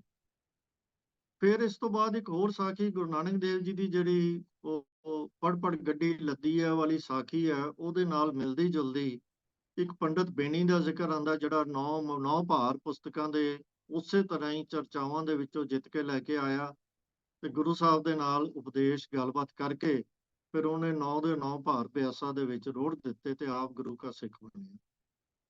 ਇਸੇ ਤਰ੍ਹਾਂ ਇੱਕ ਹੋਰ ਗੱਲ ਜਿਹੜੀ ਸਾਨੂੰ ਬਾਰ-ਬਾਰ ਪ੍ਰਚਾਰਕ ਸੁਣਾਉਂਦੇ ਹਨ ਕਿ ਗੋਇੰਦਵਾਲ ਸਾਹਿਬ ਦੇ ਵਿੱਚ ਇੱਕ ਖਤਰਾਣੀ ਦਾ ਪੁੱਤਰ ਮਰ ਗਿਆ। ਉਹਨੇ ਬੜਾ ਵਿਲਾਪ ਕੀਤਾ ਤੇ ਪੁੱਤਰ ਦੀ ਲਾਸ਼ ਲੈ ਕੇ ਤੇ ਗੁਰੂ ਸਾਹਿਬ ਦੇ ਕੋਲ ਆ ਗਈ ਤੇ ਗੁਰੂ ਸਾਹਿਬ ਦਾ ਹਿਰਦਾ ਦਰਵ ਗਿਆ ਤੇ ਉਹਨਾਂ ਨੇ ਆਪਣੇ ਚਰਨ ਛੁਆ ਕੇ ਉਹਦੇ ਪੁੱਤਰ ਨੂੰ ਦੁਬਾਰਾ ਜ਼ਿੰਦਾ ਕਰ ਦਿੱਤਾ। ਇਸ ਗੱਲ ਦਾ ਅਸਰ ਇਹ ਲੇਖਕ ਲਿਖਦਾ ਹੈ ਗੁਰੂ ਅਮਰਦਾਸ ਪਾਤਸ਼ਾਹ ਦੇ ਮਨ ਉੱਤੇ ਇੰਨਾ ਜ਼ਿਆਦਾ ਹੋਇਆ ਕਿ ਉਹਨਾਂ ਨੇ ਬਚਨ ਕੀਤਾ ਕਿ ਜਦ ਤੱਕ ਅਸੀਂ ਗੋਇੰਦਵਾਲ ਦੇ ਵਿੱਚ ਹਾਂ, ਗੋਇੰਦਵਾਲ ਦੇ ਵਿੱਚ ਕੋਈ ਮਰੇਗਾ ਨਹੀਂ। ਤੇ ਲੇਖਕ ਲਿਖਦਾ ਹੈ ਕਿ ਉਸ ਤੋਂ ਬਾਅਦ 22 ਵਰੇ ਤੱਕ ਗੋਇੰਦਵਾਲ ਦੇ ਵਿੱਚ ਕੋਈ ਮੌਤ ਨਹੀਂ ਹੋਈ, ਉੱਥੇ ਸਿਵੇ ਦੇ ਵਿੱਚ ਕੋਈ ਸੰਸਕਾਰ ਨਹੀਂ ਹੋਇਆ। ਇਹ ਗੱਲ ਸਾਨੂੰ ਬੜੇ ਸਾਰੇ ਕਥਾਕਾਰ ਵੀ ਸਾਨੂੰ ਗੁਰੂ ਅਮਰਦਾਸ ਪਾਤਸ਼ਾਹ ਦੇ ਸੰਬੰਧ ਵਿੱਚ ਸਾਖੀ ਸੁਣਾਉਂਦੇ ਹਨ ਕਿ ਜਿੰਨੀ ਦੇਰ ਗੁਰੂ ਅਮਰਦਾਸ ਪਾਤਸ਼ਾਹ ਗੋਇੰਦਵਾਲ ਸਾਹਿਬ ਦੇ ਵਿੱਚ ਰਹੇ ਉਦੋਂ ਤੱਕ ਉੱਥੇ ਕੋਈ ਮੌਤ ਨਹੀਂ ਹੋਈ। ਇਹ ਸਾਨੂੰ ਬਾਰ-ਬਾਰ ਦੱਸਿਆ ਜਾਂਦਾ। ਇਸ ਤੋਂ ਬਾਅਦ ਇਹ ਅਕਬਰ ਦੇ ਆਉਣ ਦੀ ਸਾਖੀ ਲਿਖਦਾ ਹੈ। ਹੁਣ ਇੱਥੇ ਕੁਝ ਗੱਲਾਂ ਇਹਦੇ ਵਿੱਚ ਉਹ ਹਨ ਜਿਹੜੀਆਂ ਅਸੀਂ ਆਮ ਤੌਰ ਤੇ ਪੜ੍ਹਦੇ ਹਾਂ ਉਸ ਤੋਂ ਫਰਕ ਲਿਖੀਆਂ ਇਹਨਾਂ ਨੇ। ਪਹਿਲੀ ਗੱਲ ਤਾਂ ਇਹ ਹੈ ਕਿ ਜਦੋਂ ਅਕਬਰ ਨੇ ਆਉਣਾ ਸੀ ਤੇ ਉਹਦੇ ਜਿਹੜੇ ਪਿਆਦੇ ਪਹਿਲਾਂ ਆਏ ਉਹਨਾਂ ਨੇ ਗੁਰੂ ਸਾਹਿਬ ਨਾਲ ਗੱਲ ਕਰਕੇ ਗੁਰੂ ਸਾਹਿਬ ਦੀ ਇਜਾਜ਼ਤ ਦੇ ਨਾਲ ਫਿਰ ਉਹਨਾਂ ਨੇ ਉਹਦੇ ਤੇ ਇੱਕ ਲੰਬਾ ਦਰਿਆਈ ਥਾਨ ਇਹਨੇ ਲਿਖਿਆ ਹੈ ਕਿ ਭਾਵ ਲੰਬਾ ਥਾਨ ਜਿਹੜਾ ਦਰਿਆ ਵਰਗਾ ਆਪਾਂ ਸਮਝ ਸਕਦੇ ਹਾਂ ਦੇ ਅਰਥ ਇੱਕ ਲੰਬਾ ਗਲੀਚਿਆਂ ਦਾ ਥਾਨ ਜਿਹੜਾ ਉਹ ਵਿਛਾਉਂਦੇ ਸਨ ਤੇ ਉਹਦੇ ਉੱਤੇ ਅਕਬਰ ਨੇ ਚੱਲ ਕੇ ਆਉਣਾ ਸੀ। ਹੁਣ ਇਹਦੀ ਇਜਾਜ਼ਤ ਕਹਿੰਦੇ ਹਨ ਕਿ ਗੁਰੂ ਸਾਹਿਬ ਨੇ ਦਿੱਤੀ। ਹੁਣ ਇਹ ਗੱਲ ਸਾਡੀ ਸਮਝ ਵਿੱਚ ਨਹੀਂ ਆਉਂਦੀ ਕਿ ਗੁਰੂ ਸਾਹਿਬ ਤਾਂ ਸੰਗਤ ਦੇ ਵਿੱਚ ਕੋਈ ਵੀ ਵਿਤਕਰਾ ਜਿਹੜੇ ਐਸਟੈਬਲਿਸ਼ਡ ਜਾਤ ਪਾਤ ਦੇ ਵਰਨ ਆਸ਼ਰਮ ਦੇ ਵਿਤਕਰੇ ਸਨ ਉਹ ਵੀ ਅਲਾਉ ਨਹੀਂ ਸਨ ਕਰਦੇ। ਤਾਂ ਫਿਰ ਇਹ ਉਹਨਾਂ ਨੇ ਵਿਤਕਰਾ ਬਾਕੀ ਸੰਗਤ ਨਾਲੋਂ ਅਕਬਰ ਬਾਦਸ਼ਾਹ ਨੂੰ ਕਿਵੇਂ ਅਲਾਉ ਕਰ ਦਿੱਤਾ। ਪਰ ਇੱਥੇ ਇਹਨੂੰ ਕਵਰ ਕਰਨ ਦੇ ਲਈ ਜਾਂ ਅਕਬਰ ਨੂੰ ਚੰਗੀ ਰੌਸ਼ਨੀ ਦੇ ਵਿੱਚ ਦਿਖਾਉਣ ਦੇ ਲਈ ਇਹ ਲਿਖਦਾ ਹੈ ਕਿ ਜਦੋਂ ਅਕਬਰ ਆਇਆ ਤੇ ਉਹਨੇ ਗਲੀਚੇ ਦੇ ਉੱਤੇ ਚੱਲਣ ਤੋਂ ਨਾਂਹ ਕਰ ਦਿੱਤੀ ਤੇ ਆਪਣੇ ਹੱਥ ਨਾਲ ਚੁੱਕ ਕੇ ਉਹਨੂੰ ਪਾਸੇ ਕਰ ਦਿੱਤਾ ਤੇ ਨੰਗੇ ਪੈਰ ਜ਼ਮੀਨ ਉੱਤੇ ਹੀ ਤੁਰ ਕੇ ਉਹ ਦਰਬਾਰ ਤੱਕ ਆਏ। ਇੱਕ ਤਾਂ ਇਹ ਗੱਲ ਜਿਹੜੀ ਥੋੜੀ ਜਿਹੀ ਉਹ ਸਾਨੂੰ ਸਮਝ ਨਹੀਂ ਆਉਂਦੀ। ਦੂਜੀ ਗੱਲ ਜਿਹੜੀ ਇਹਦੇ ਵਿੱਚ ਲਿਖਦੇ ਹਨ ਬਾਬਾ ਸਰੂਪ ਦਾਸ ਜੀ ਕਿ ਜਦੋਂ ਅਕਬਰ ਆਇਆ ਤਾਂ ਸਿੱਖਾਂ ਨੂੰ ਸਮਝ ਨਹੀਂ ਲੱਗੀ ਕਿ ਹੁਣ ਅਸੀਂ ਕੀ ਕਰੀਏ, ਹੁਣ ਇਹਨੂੰ ਕਿਵੇਂ ਅਸੀਂ ਲੰਗਰ ਦੇ ਵਿੱਚ ਬੈਠਣ ਲਈ ਕਹੀਏ ਕਿ ਕੀ ਹੁਣ ਏਡਾ ਵੱਡਾ ਬਾਦਸ਼ਾਹ ਆ ਗਿਆ ਤੇ ਇਹਨੂੰ ਅਸੀਂ ਕਿਵੇਂ ਲੰਗਰ ਵਿੱਚ ਬੈਠਣ ਲਈ ਕਹੀਏ। ਤਾਂ ਉੱਥੇ ਉਹ ਲਿਖਦੇ ਹਨ ਕਿ ਜਦੋਂ ਉਹ ਆਇਆ ਤਾਂ ਇਹਦੇ ਚੋਂ ਲਿਖਦੇ ਹਨ ਕਿ ਜਦੋਂ ਆਇਆ ਤੇ ਉਹਨੂੰ ਕਿਸੇ ਨੇ ਲੰਗਰ ਵਿੱਚ ਜਾਣ ਲਈ ਨਹੀਂ ਕਿਹਾ ਤੇ ਆਇਆ ਕਿ ਦਸਤ ਬੋਸੀ ਨਿਕਟ ਹੋਏ ਕਰੀ ਪ੍ਰੀਤ ਰੀਤ ਮਨ ਮੋਹ ਦ੍ਰਿੜ ਕਰੀ ਬਿਨ ਪ੍ਰਸਾਦ ਖਾਏ ਗੁਰ ਦੇਖਾ। ਹੁਣ ਗੁਰੂ ਸਾਹਿਬ ਦਾ ਹੁਕਮ ਸੀ ਕਿ ਜਦ ਤੱਕ ਲੰਗਰ ਨਹੀਂ ਛਕਦਾ ਕੋਈ ਸਾਡੇ ਦਰਸ਼ਨ ਨਹੀਂ ਪਾ ਸਕਦਾ। ਪਰ ਇਹ ਬੜੇ ਸਪਸ਼ਟ ਲਫ਼ਜ਼ਾਂ ਦੇ ਵਿੱਚ ਲਿਖ ਰਹੇ ਨੇ ਕਿ ਬਿਨ ਪ੍ਰਸਾਦ ਖਾਏ ਗੁਰ ਦੇਖਾ, ਨਹੀਂ ਕਹਿ ਸਕੇ ਕੋ ਬਾਤ ਬਸੇਖਾ, ਕੋਈ ਉਹਨੂੰ ਕੁਝ ਕਹਿ ਹੀ ਨਹੀਂ ਸਕਿਆ। ਹੁਣ ਫਿਰ ਅੱਗੇ ਆਪ ਹੀ ਲਿਖਦਾ ਹੈ ਵੀ ਗੁਰੂ ਸਾਹਿਬ ਨੇ ਜਿਹੜੀ ਆਗਿਆ ਦਿੱਤੀ ਹੋਈ ਸੀ ਉਹ ਪੂਰੀ ਕਿਵੇਂ ਹੋਈ। ਉਹ ਕਹਿੰਦਾ ਸਤਿਗੁਰ ਪ੍ਰਣ ਕੈਸੇ ਕਹਿ ਦੁਰੀ ਅਕਬਰ ਕੈ ਮਨ ਮੈਂ ਯਹ ਫੁਰੀ ਸਤਿਗੁਰ ਸੋ ਪੁੱਛੀ ਇਹ ਬਾਤ ਕਿਆ ਭੋਜਨ ਸਾਹਿਬ ਹੈ ਖਾਤ, ਕਿ ਤੁਸੀਂ ਕੀ ਭੋਜਨ ਖਾਂਦੇ ਹੋ। ਤੇ ਗੁਰੂ ਸਾਹਿਬ ਨੇ ਕਹਾ ਓਗਰਾ ਅਲੂਣ ਸਤਿਗੁਰ ਕਹਾ ਸੁਨ ਸੁਲਤਾਨ ਬਿਸਮ ਹੋਏ ਰਹਾ ਪੁਨ ਕਹਾ ਸੁਲਤਾਨ ਮੇਹ ਰੱਬ ਕੀਜੈ ਵਹੀ ਤਬਰਕ ਹਮਕੋ ਅਬ ਦੀਜੈ। ਤੇ ਉਹਨੇ ਕਿਹਾ ਕਿ ਮੈਂ ਉਹੀ ਛਕਾਂਗਾ। ਤਬ ਬੱਲੂ ਕੋ ਪ੍ਰਭ ਆਗਿਆ ਕਰਾ ਭਰ ਥਾਲੀ ਅਕਬਰ ਆਗਿਆ ਧਰਾ ਕਰ ਰੁਚ ਬਾਦਸ਼ਾਹ ਤਿਨ ਖਾਇਆ ਸਭ ਸਵਾਦ ਤਾਹੂ ਮੋਹ ਪਾਇਆ। ਤਾਂ ਹੁਣ ਅਕਬਰ ਨੂੰ ਲੰਗਰ ਵੀ ਛਕਾ ਦਿੱਤਾ, ਪਰ ਨਾਲ ਇਹ ਗੱਲ ਵੀ ਕਹਿ ਦਿੱਤੀ ਕਿ ਬਾਦਸ਼ਾਹ ਨੇ ਜਿਹੜਾ ਸੀ ਉਹ ਬਿਨਾਂ ਪ੍ਰਸ਼ਾਦ ਖਾਏ ਸਤਿਗੁਰੂ ਜੀ ਦੇ ਦਰਸ਼ਨ, ਬਿਨਾਂ ਲੰਗਰ ਛਕੇ ਸਤਿਗੁਰੂ ਜੀ ਦੇ ਦਰਸ਼ਨ ਕੀਤੇ, ਉਹਨਾਂ ਨਾਲ ਬੈਠ ਕੇ ਗੱਲਬਾਤ ਕੀਤੀ। ਇਹ ਜਿਹੜਾ ਫਰਕ ਹੈ ਇਸ ਸਾਖੀ ਦਾ ਬਾਕੀਆਂ ਨਾਲੋਂ ਹੈ। ਤੇ ਇੱਕ ਹੋਰ ਬੜਾ ਵੱਡਾ ਫਰਕ ਹੈ ਕਿ ਬਾਦਸ਼ਾਹ ਨੇ ਗੁਰੂ ਜੀ ਨੂੰ ਕੁਝ ਭੇਟਾ ਕਰਨਾ ਚਾਹਿਆ ਪਰ ਗੁਰੂ ਜੀ ਨੇ ਨਾ ਕਰ ਦਿੱਤੀ ਕਿ ਸਾਨੂੰ ਕਿਸੇ ਚੀਜ਼ ਦੀ ਲੋੜ ਨਹੀਂ ਹੈ। ਉਹਦੇ ਵਿੱਚ ਕੀ ਹੈ ਕਿ ਉਹ ਕਹਿੰਦਾ ਹੈ ਕਿ ਅਬ ਮੇਰਾ ਕਬੂਲ ਕਛ ਕੀਜੈ ਜਾਂ ਤੇ ਮੋਕੋ ਸ਼ਾਂਤ ਭਤੀਜੈ, ਮੈਨੂੰ ਵੀ ਸ਼ਾਂਤੀ ਆਵੇ ਜੇ ਤੁਸੀਂ ਕੁਝ ਭੇਟਾ ਪ੍ਰਵਾਨ ਕਰ ਲਵੋ। ਤਬ ਮੁਸਕਾਏ ਦਿਆਲ ਗੁਰ ਕਹੀ ਕਿਸੂ ਬਸਤ ਕੀ ਖਾਹਿਸ਼ ਨਹੀਂ, ਕਿ ਸਾਨੂੰ ਕਿਸੇ ਚੀਜ਼ ਦੀ ਖਾਹਿਸ਼ ਨਹੀਂ। ਤੇ ਇਹ ਗੱਲ ਹੋ ਗਈ ਤੇ ਗੱਲ ਉੱਥੇ ਖਤਮ ਹੋ ਗਈ। ਤਾਂ ਉਹਨੇ ਕਿਹਾ ਕੋਈ ਹੋਰ ਮੇਰੇ ਕੋਲੋਂ ਕੋਈ ਦਾਤ ਲੈ ਲਵੇ। ਤਾਂ ਸਤਿਗੁਰੂ ਜੀ ਨੇ ਸਰੂਪ ਦਾਸ ਜੀ ਦੇ ਕਹਿਣ ਦੇ ਮੁਤਾਬਕ ਭਾਈ ਬੱਲੂ ਨੂੰ ਕਿਹਾ ਕਿ ਤੂੰ ਕੋਈ ਆਪਣੀ ਦਾਤ ਮੰਗ ਲੈ। ਤਾਂ ਉਹਨੇ ਅਕਬਰ ਦੇ ਕੋਲੋਂ ਕੋਈ ਚੀਜ਼ਾਂ ਮੰਗੀਆਂ ਜੋ ਉਹਨੇ ਦੇ ਦਿੱਤੀਆਂ, ਡਿਟੇਲ ਨਹੀਂ ਲਿਖੀ ਹੈ। ਤੇ ਇਸ ਤੋਂ ਬਾਅਦ ਅਕਬਰ ਦਾ ਉਹ ਵਾਪਸ ਜਾਣਾ ਦੱਸ ਦਿੰਦਾ। ਹੁਣ ਅਸੀਂ ਸਾਰੇ ਸਾਖੀ ਸੁਣਦੇ ਆਏ ਹਾਂ ਕਿ ਅਕਬਰ ਆਇਆ, ਉਹਨੇ 84 ਪਿੰਡਾਂ ਦੀ ਜਗੀਰ ਦਿੱਤੀ, ਜਿਹੜੀ ਕਿ ਗੁਰਬਿਲਾਸ ਪਾਤਸ਼ਾਹੀ 6ਵੀਂ ਦੇ ਲੇਖਕ ਦੇ ਮੁਤਾਬਕ ਉੱਥੇ ਬਾਬੇ ਬੁੱਢੇ ਦੀ ਭੀੜ ਬਣੀ ਤੇ ਬਾਬਾ ਬੁੱਢਾ ਜੀ ਨੇ ਉੱਥੇ ਨਿਵਾਸ ਕੀਤਾ। ਉਹ 84 ਪਿੰਡਾਂ ਦੀ ਜਗੀਰ ਲਿਖਦੇ ਨੇ ਉਹਦੇ ਵਿੱਚ। ਹੁਣ ਇਉਂ ਜਾਪਦਾ ਹੈ ਕਿ ਜੇ ਜਗੀਰ ਜਾਂ ਏਦਾਂ ਦੀ ਕੋਈ ਭੇਟਾ ਮਿਲੀ ਹੁੰਦੀ ਤੇ ਬਾਬਾ ਸਰੂਪ ਦਾਸ ਭੱਲਾ ਜੀ ਜਿਹੜੇ ਕਿ ਗੁਰੂ ਸਾਹਿਬ ਦੇ ਖਾਨਦਾਨ ਵਿੱਚੋਂ ਹੀ ਸਨ, ਉਹਨਾਂ ਨੂੰ ਤਾਂ ਜ਼ਰੂਰ ਪਤਾ ਹੋਣਾ ਚਾਹੀਦਾ ਸੀ। ਪਰ ਜੇ ਉਹਨਾਂ ਨੇ ਮੈਂਸ਼ਨ ਨਹੀਂ ਕੀਤਾ ਤਾਂ ਫਿਰ ਇਹ ਗੱਲ ਸਪਸ਼ਟ ਹੋ ਜਾਂਦੀ ਹੈ ਕਿ ਇਹ ਗੁਰਬਿਲਾਸ ਪਾਤਸ਼ਾਹੀ 6ਵੀਂ ਦੇ ਲੇਖਕ ਦੀ ਆਪਣੀ ਕੰਟਰੀਬਿਊਸ਼ਨ ਹੈ।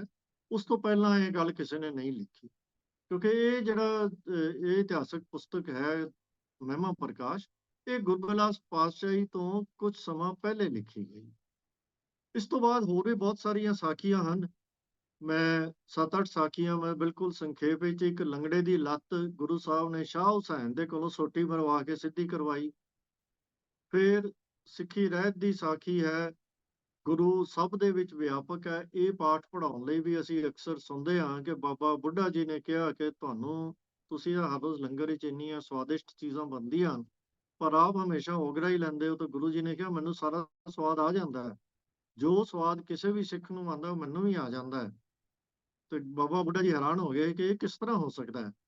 ਤਾਂ ਫਿਰ ਜਦੋਂ ਬਾਬਾ ਬੁੱਢਾ ਜੀ ਪਾਣੀ ਦਾ ਛੰਨਾ ਨਾਲ ਲੈ ਕੇ ਗੁਰੂ ਸਾਹਿਬ ਨੂੰ ਕਰੂਲੀ ਕਰਾਉਣ ਲਈ ਗਏ, ਤਾਂ ਜਦੋਂ ਉਹਨਾਂ ਨੇ ਓਗਰੇ ਦੀ ਚੁਲੀ ਕੀਤੀ ਤਾਂ ਕਹਿੰਦੇ ਹਨ ਕਿ ਇਹ ਸਾਖੀਕਾਰ ਦੇ ਮੁਤਾਬਕ ਬਾਬੇ ਬੁੱਢੇ ਨੂੰ ਚੁਲੀ ਦੇ ਪਾਣੀ ਵਿੱਚੋਂ ਸਾਰੇ ਪਦਾਰਥਾਂ ਦੇ ਦਰਸ਼ਨ ਹੋ ਗਏ ਕਿ ਗੁਰੂ ਸਾਹਿਬ ਨੇ ਤਾਂ ਇਹ ਸਾਰੀਆਂ ਚੀਜ਼ਾਂ ਖਾਧੀਆਂ ਸਨ। ਤੋ ਇਸ ਕਿਸਮ ਦੀਆਂ ਸੁਪਰ ਨੈਚੁਰਲ ਗੱਲਾਂ ਬਾਰ-ਬਾਰ ਲਿਖਦੇ ਹਨ। ਬੀਬੀ ਭਾਨੀ ਦੇ ਗੁਰੂ ਅਮਰਦਾਸ ਜੀ ਦੇ ਇਸ਼ਨਾਨ ਕਰਦਿਆਂ ਹੋਇਆਂ ਉਹਨਾਂ ਦੀ ਜਿਹੜੀ ਪੀੜ੍ਹੀ ਸੀ ਉਹਦੇ ਟੁੱਟੇ ਹੋਏ ਪਾਵੇ ਥੱਲੇ ਹੱਥ ਰੱਖ ਦੇਣ ਦੀ ਸਾਖੀ ਜਿਹੜੀ ਹੈ ਉਹ ਵੀ ਗੁਰੂ ਸਾਹਿਬ ਦੇ ਇਹ ਬਾਬਾ ਸਰੂਪਦਾਸ ਭੱਲਾ ਜੀ ਨੇ ਹੀ ਪਹਿਲੀ ਵਾਰੀ ਸਾਨੂੰ ਇਹਦੇ ਵਿੱਚ ਦਿੱਤੀ ਹੈ। ਫਿਰ ਉਸ ਤੋਂ ਬਾਅਦ ਇੱਕ ਦੋ ਸਾਖੀਆਂ ਹੋਰ ਹਨ ਤੇ ਫਿਰ ਜੋਤੀ ਜੋਤ ਸਮਾਉਣ ਦੀ ਸਾਖੀ ਆਪ ਜੀ ਲਿਖਦੇ ਹਨ। ਤੇ ਇਹ ਸ਼ੁਰੂ ਇਸ ਤਰ੍ਹਾਂ ਕਰਦੇ ਹਨ ਜਿਵੇਂ ਕਿ ਬੜੇ ਦਿਲਚਸਪ ਤਰੀਕੇ ਨਾਲ ਪ੍ਰਿੰਸੀਪਲ ਸਤਬੀਰ ਸਿੰਘ ਨੇ ਵੀ ਲਿਖੀ ਹੈ ਕਿ ਇੱਕ ਦਿਨ ਸਵੇਰੇ ਸਵੇਰੇ ਗੁਰੂ ਅਮਰਦਾਸ ਜੀ ਬੀਬੀ ਭਾਨੀ ਜੀ ਨੂੰ ਬੁਲਾਇਆ ਤੇ ਉਹਨੂੰ ਕਹਿਣ ਲੱਗੇ ਕਿ ਬੀਬੀ ਭਾਨੀ ਜੇਠੇ ਦੀ ਆਯੂ ਪੂਰਨ ਹੋ ਗਈ ਹੈ ਤੇ ਉਹਦੀ ਅੱਜ ਆਯੂ ਪੂਰਨ ਹੋ ਗਈ ਹੈ ਤਾਂ ਫਿਰ ਹੁਣ ਤੂੰ ਕੀ ਕਰੇਂਗੀ। ਤਾਂ ਉਹਨਾਂ ਨੇ ਥੋੜੀ ਜਿਹੀ ਹੋਰ ਡਰਾਮੈਟਿਕ ਵੇ ਚ ਦਿੱਤੀ ਹੈ, ਸ਼ਾਇਦ ਕਿਸੇ ਹੋਰ ਪੁਸਤਕ ਚ ਲਈ ਹੋਣੀ ਹੈ। ਇਸ ਪੁਸਤਕ ਦੇ ਵਿੱਚ ਇਉਂ ਲਿਖਿਆ ਹੈ ਕਿ ਬੀਬੀ ਭਾਨੀ ਨੇ ਕਿਹਾ ਕਿ ਮੈਂ ਪਤੀਵ੍ਰਤਾ ਇਸਤਰੀ ਹਾਂ ਤੇ ਮੈਂ ਆਪਣੇ ਪਤੀ ਦੇ ਮੌਤ ਤੋਂ 7 ਦਿਨ ਬਾਅਦ ਆਪਣੇ ਪ੍ਰਾਣ ਤਿਆਗ। ਇਹ ਬੀਬੀ ਭਾਨੀ ਜੀ ਕਹਿ ਰਹੇ ਹਨ ਉਸ ਸਿੱਖੀ ਦੇ ਗੁਰੂ ਘਰ ਦੀ ਇੱਕ ਮੈਂਬਰ ਜਿਸ ਘਰ ਦਾ ਅਸੂਲ ਹੀ ਜਿਹੜਾ ਹੈ ਕਿ ਹੁਕਮ ਰਜ਼ਾਈ ਚੱਲ। ਹੁਣ ਉਹ ਲਫ਼ਜ਼ ਕੀ ਲਿਖਦੇ ਹਨ ਕਵੀ ਜੀ ਕਿ ਇਹ ਬਚਨ ਸੁਨਤ ਨਿਸ਼ਚੈ ਹੋਏ ਕਾਰਨ ਆਪ ਫਰਮਾਉਂਦੇ ਹਨ ਬੀਬੀ ਭਾਨੀ ਜੀ ਤੁਮ ਦਾਨ ਦਿਆਲ ਹੋ ਪਤੇ ਤੋਂ ਧਾਰਨ 7 ਦਿਨ ਆਗੈ ਮੈਂ ਤਨ ਤਿਆਗੈ ਤਬ ਧਰਮ ਤ੍ਰਿਆ ਪੂਰਨ ਪ੍ਰਣ ਪੱਕ। ਵੀ ਇਹ ਜਿਹੜੀ ਮੈਂ 7 ਦਿਨ ਬਾਅਦ ਆਪਣੇ ਪ੍ਰਾਣ ਤਿਆਗ ਦਿਆਂਗੀ ਤੇ ਤਾਂ ਫਿਰ ਜਿਹੜੀ ਮੇਰੀ ਇਹ ਪ੍ਰਤਿੱਗਿਆ ਹੈ ਧਰਮ ਦੀ ਪਤੀ ਧਰਮ ਦੀ ਪ੍ਰਤਿੱਗਿਆ ਹੈ ਉਹ ਪੂਰੀ ਹੋਵੇਗੀ। ਤੋ ਇਹ ਸੁਣ ਕੇ ਗੁਰੂ ਅਮਰਦਾਸ ਪਾਤਸ਼ਾਹ ਬੜੇ ਪ੍ਰਸੰਨ ਹੋਏ ਤੇ ਫਿਰ ਉਹਨਾਂ ਨੇ ਬੀਬੀ ਭਾਨੀ ਨੂੰ ਕਿਹਾ ਕਿ ਮੇਰੀ 6 ਸਾਲ 6 ਬਰਸ 6 ਮਾਸ ਮੇਰੀ ਆਯੂ ਹਲੇ ਬਾਕੀ ਬਚੀ ਹੈ ਤੇ ਮੈਂ ਅੱਜ ਉਹ ਜੇਠੇ ਨੂੰ ਦਿੱਤੀ। ਤੇ ਫਿਰ ਉਹਨਾਂ ਨੇ ਭਾਈ ਜੇਠਾ ਜੀ ਨੂੰ ਬੁਲਾ ਕੇ ਗੁਰਗੱਦੀ ਤੇ ਬਿਰਾਜਮਾਨ ਕੀਤਾ। ਤਿਲਕ ਤੇ ਨਰੀਏਲ ਦਾ ਜ਼ਿਕਰ ਲੇਖਕ ਕਰਦਾ ਹੈ ਤੇ ਨਾਮ ਉਹਨਾਂ ਦਾ ਰਾਮਦਾਸ ਰੱਖਿਆ ਗਿਆ। ਤੇ ਬੀਬੀ ਭਾਨੀ ਜੀ ਨੇ ਉਸ ਵੇਲੇ ਵਰ ਮੰਗਿਆ ਫਿਰ ਗੁਰੂ ਅਮਰਦਾਸ ਜੀ ਕੋਲੋਂ ਕਿ ਗੁਰਗੱਦੀ ਜਿਹੜੀ ਆ ਉਹ ਮੇਰੀ ਕੁਲ ਦੇ ਵਿੱਚ ਹੀ ਰਹੇ। ਤੋ ਇਸ ਤਰ੍ਹਾਂ ਗੁਰੂ ਰਾਮਦਾਸ ਜੀ ਨੂੰ ਗੁਰਗੱਦੀ ਗੁਰੂ ਅਮਰਦਾਸ ਪਾਤਸ਼ਾਹ ਜੀ ਨੇ ਆਪ ਦਿੱਤੀ। ਬਾਬਾ ਮੋਹਰੀ ਜੀ ਨੇ ਮੱਥਾ ਟੇਕਿਆ ਪਰ ਇੱਥੇ ਬਾਬਾ ਮੋਹਨ ਦੀ ਉਹ ਗੱਲ ਹੀ ਨਹੀਂ ਕਰਦੇ ਉਹ ਆਏ ਜਾਂ ਨਹੀਂ ਆਏ। ਤੋ ਇਹ ਜਿਹੜੀ ਗੱਲ ਹੈ ਉਹਦੇ ਬਾਰੇ ਉਹਨਾਂ ਨੇ ਕੋਈ ਜ਼ਿਕਰ ਨਹੀਂ ਕੀਤਾ। ਤੋ ਉਸ ਤੋਂ ਬਾਅਦ ਜਿਹੜਾ ਹੈ ਹੋਰ ਵੀ ਇਹਦੇ ਵਿੱਚ ਕੁਝ ਗੱਲਾਂ ਥੋੜ੍ਹੀਆਂ ਜਿਹੀਆਂ ਅਜੀਬ ਹਨ ਕਿ ਬਈ ਜਿਸ ਤਰ੍ਹਾਂ ਉਹਨਾਂ ਨੇ ਹੁਕਮ ਕੀਤਾ ਕਿ ਜਦੋਂ ਗੁਰਗੱਦੀ ਤੇ ਬਿਠਾਇਆ ਤੇ ਇੱਕ ਇਹ ਹੁਕਮ ਕੀਤਾ ਕਿ ਤੁਮ ਕੁਲ ਪੂਜਾ ਮੋਰੀ ਕਰਨਾ ਬਿਨ ਮੋਰੀ ਭਗਤ ਨਾ ਅਵਰ ਅਚਰਨਾ ਮੈਂ ਹੀ ਦੇਵ ਅਰ ਪਿਤਰ ਜਠੇਰੇ ਮੈਂ ਹੀ ਇਸ਼ਟ ਦੇਵ ਕੁਲ ਤੇਰੇ। ਇਹ ਗੁਰੂ ਅਮਰਦਾਸ ਜੀ ਦੇ ਮੂੰਹ ਭਾਈ ਜੇਠਾ ਜੀ ਨੂੰ ਭਾਵ ਗੁਰੂ ਰਾਮਦਾਸ ਜੀ ਨੂੰ ਅਖਵਾਇਆ ਕਿ ਹੁਣ ਮੈਂ ਹੀ ਤੁਹਾਡਾ ਸਭ ਤੋਂ ਵੱਡਾ ਦੇਵਤਾ ਹਾਂ, ਮੈਂ ਹੀ ਤੁਹਾਡਾ ਪਿਤਰ ਤੇ ਜਠੇਰਾ ਹਾਂ, ਮੇਰੇ ਤੋਂ ਇਲਾਵਾ ਤੁਹਾਡਾ ਕੋਈ ਇਸ਼ਟ ਨਹੀਂ ਹੈ। ਹੁਣ ਇਹ ਵੀ ਗੱਲ ਜਿਹੜੀ ਹੈ ਉਹ ਬਿਲਕੁਲ ਇਹ ਕਿਸੇ ਵੀ ਹਿਸਾਬ ਦੇ ਨਾਲ ਗੁਰਮਤ ਦੇ ਸਿਧਾਂਤਾਂ ਦੇ ਮੁਤਾਬਕ ਫਿੱਟ ਨਹੀਂ ਬੈਠਦੀ ਪਰ ਕਵੀ ਜੀ ਨੇ ਲਿਖੀ ਹੈ। ਤਾਂ ਇਸੇ ਤਰ੍ਹਾਂ ਹੀ ਜਦੋਂ ਮੋਹਰੀ ਜੀ ਹਨ ਉਹਨਾਂ ਨੇ ਫਿਰ ਪੁੱਛਿਆ ਕਿ ਹੁਣ ਤੁਸੀਂ ਜਾ ਰਹੇ ਹੋ ਤੇ ਹੁਣ ਤੁਹਾਡੀ ਜਿਵੇਂ ਗੁਰੂ ਅੰਗਦ ਦੇਵ ਪਾਤਸ਼ਾਹ ਨੂੰ ਉਹਨਾਂ ਦੇ ਪਰਿਵਾਰ ਨੇ ਪੁੱਛਿਆ ਸੀ ਹੁਣ ਤੁਹਾਡਾ ਕਿਰਿਆ ਕਰਮ ਕਿਸ ਤਰ੍ਹਾਂ ਕਰਨਾ ਹੈ।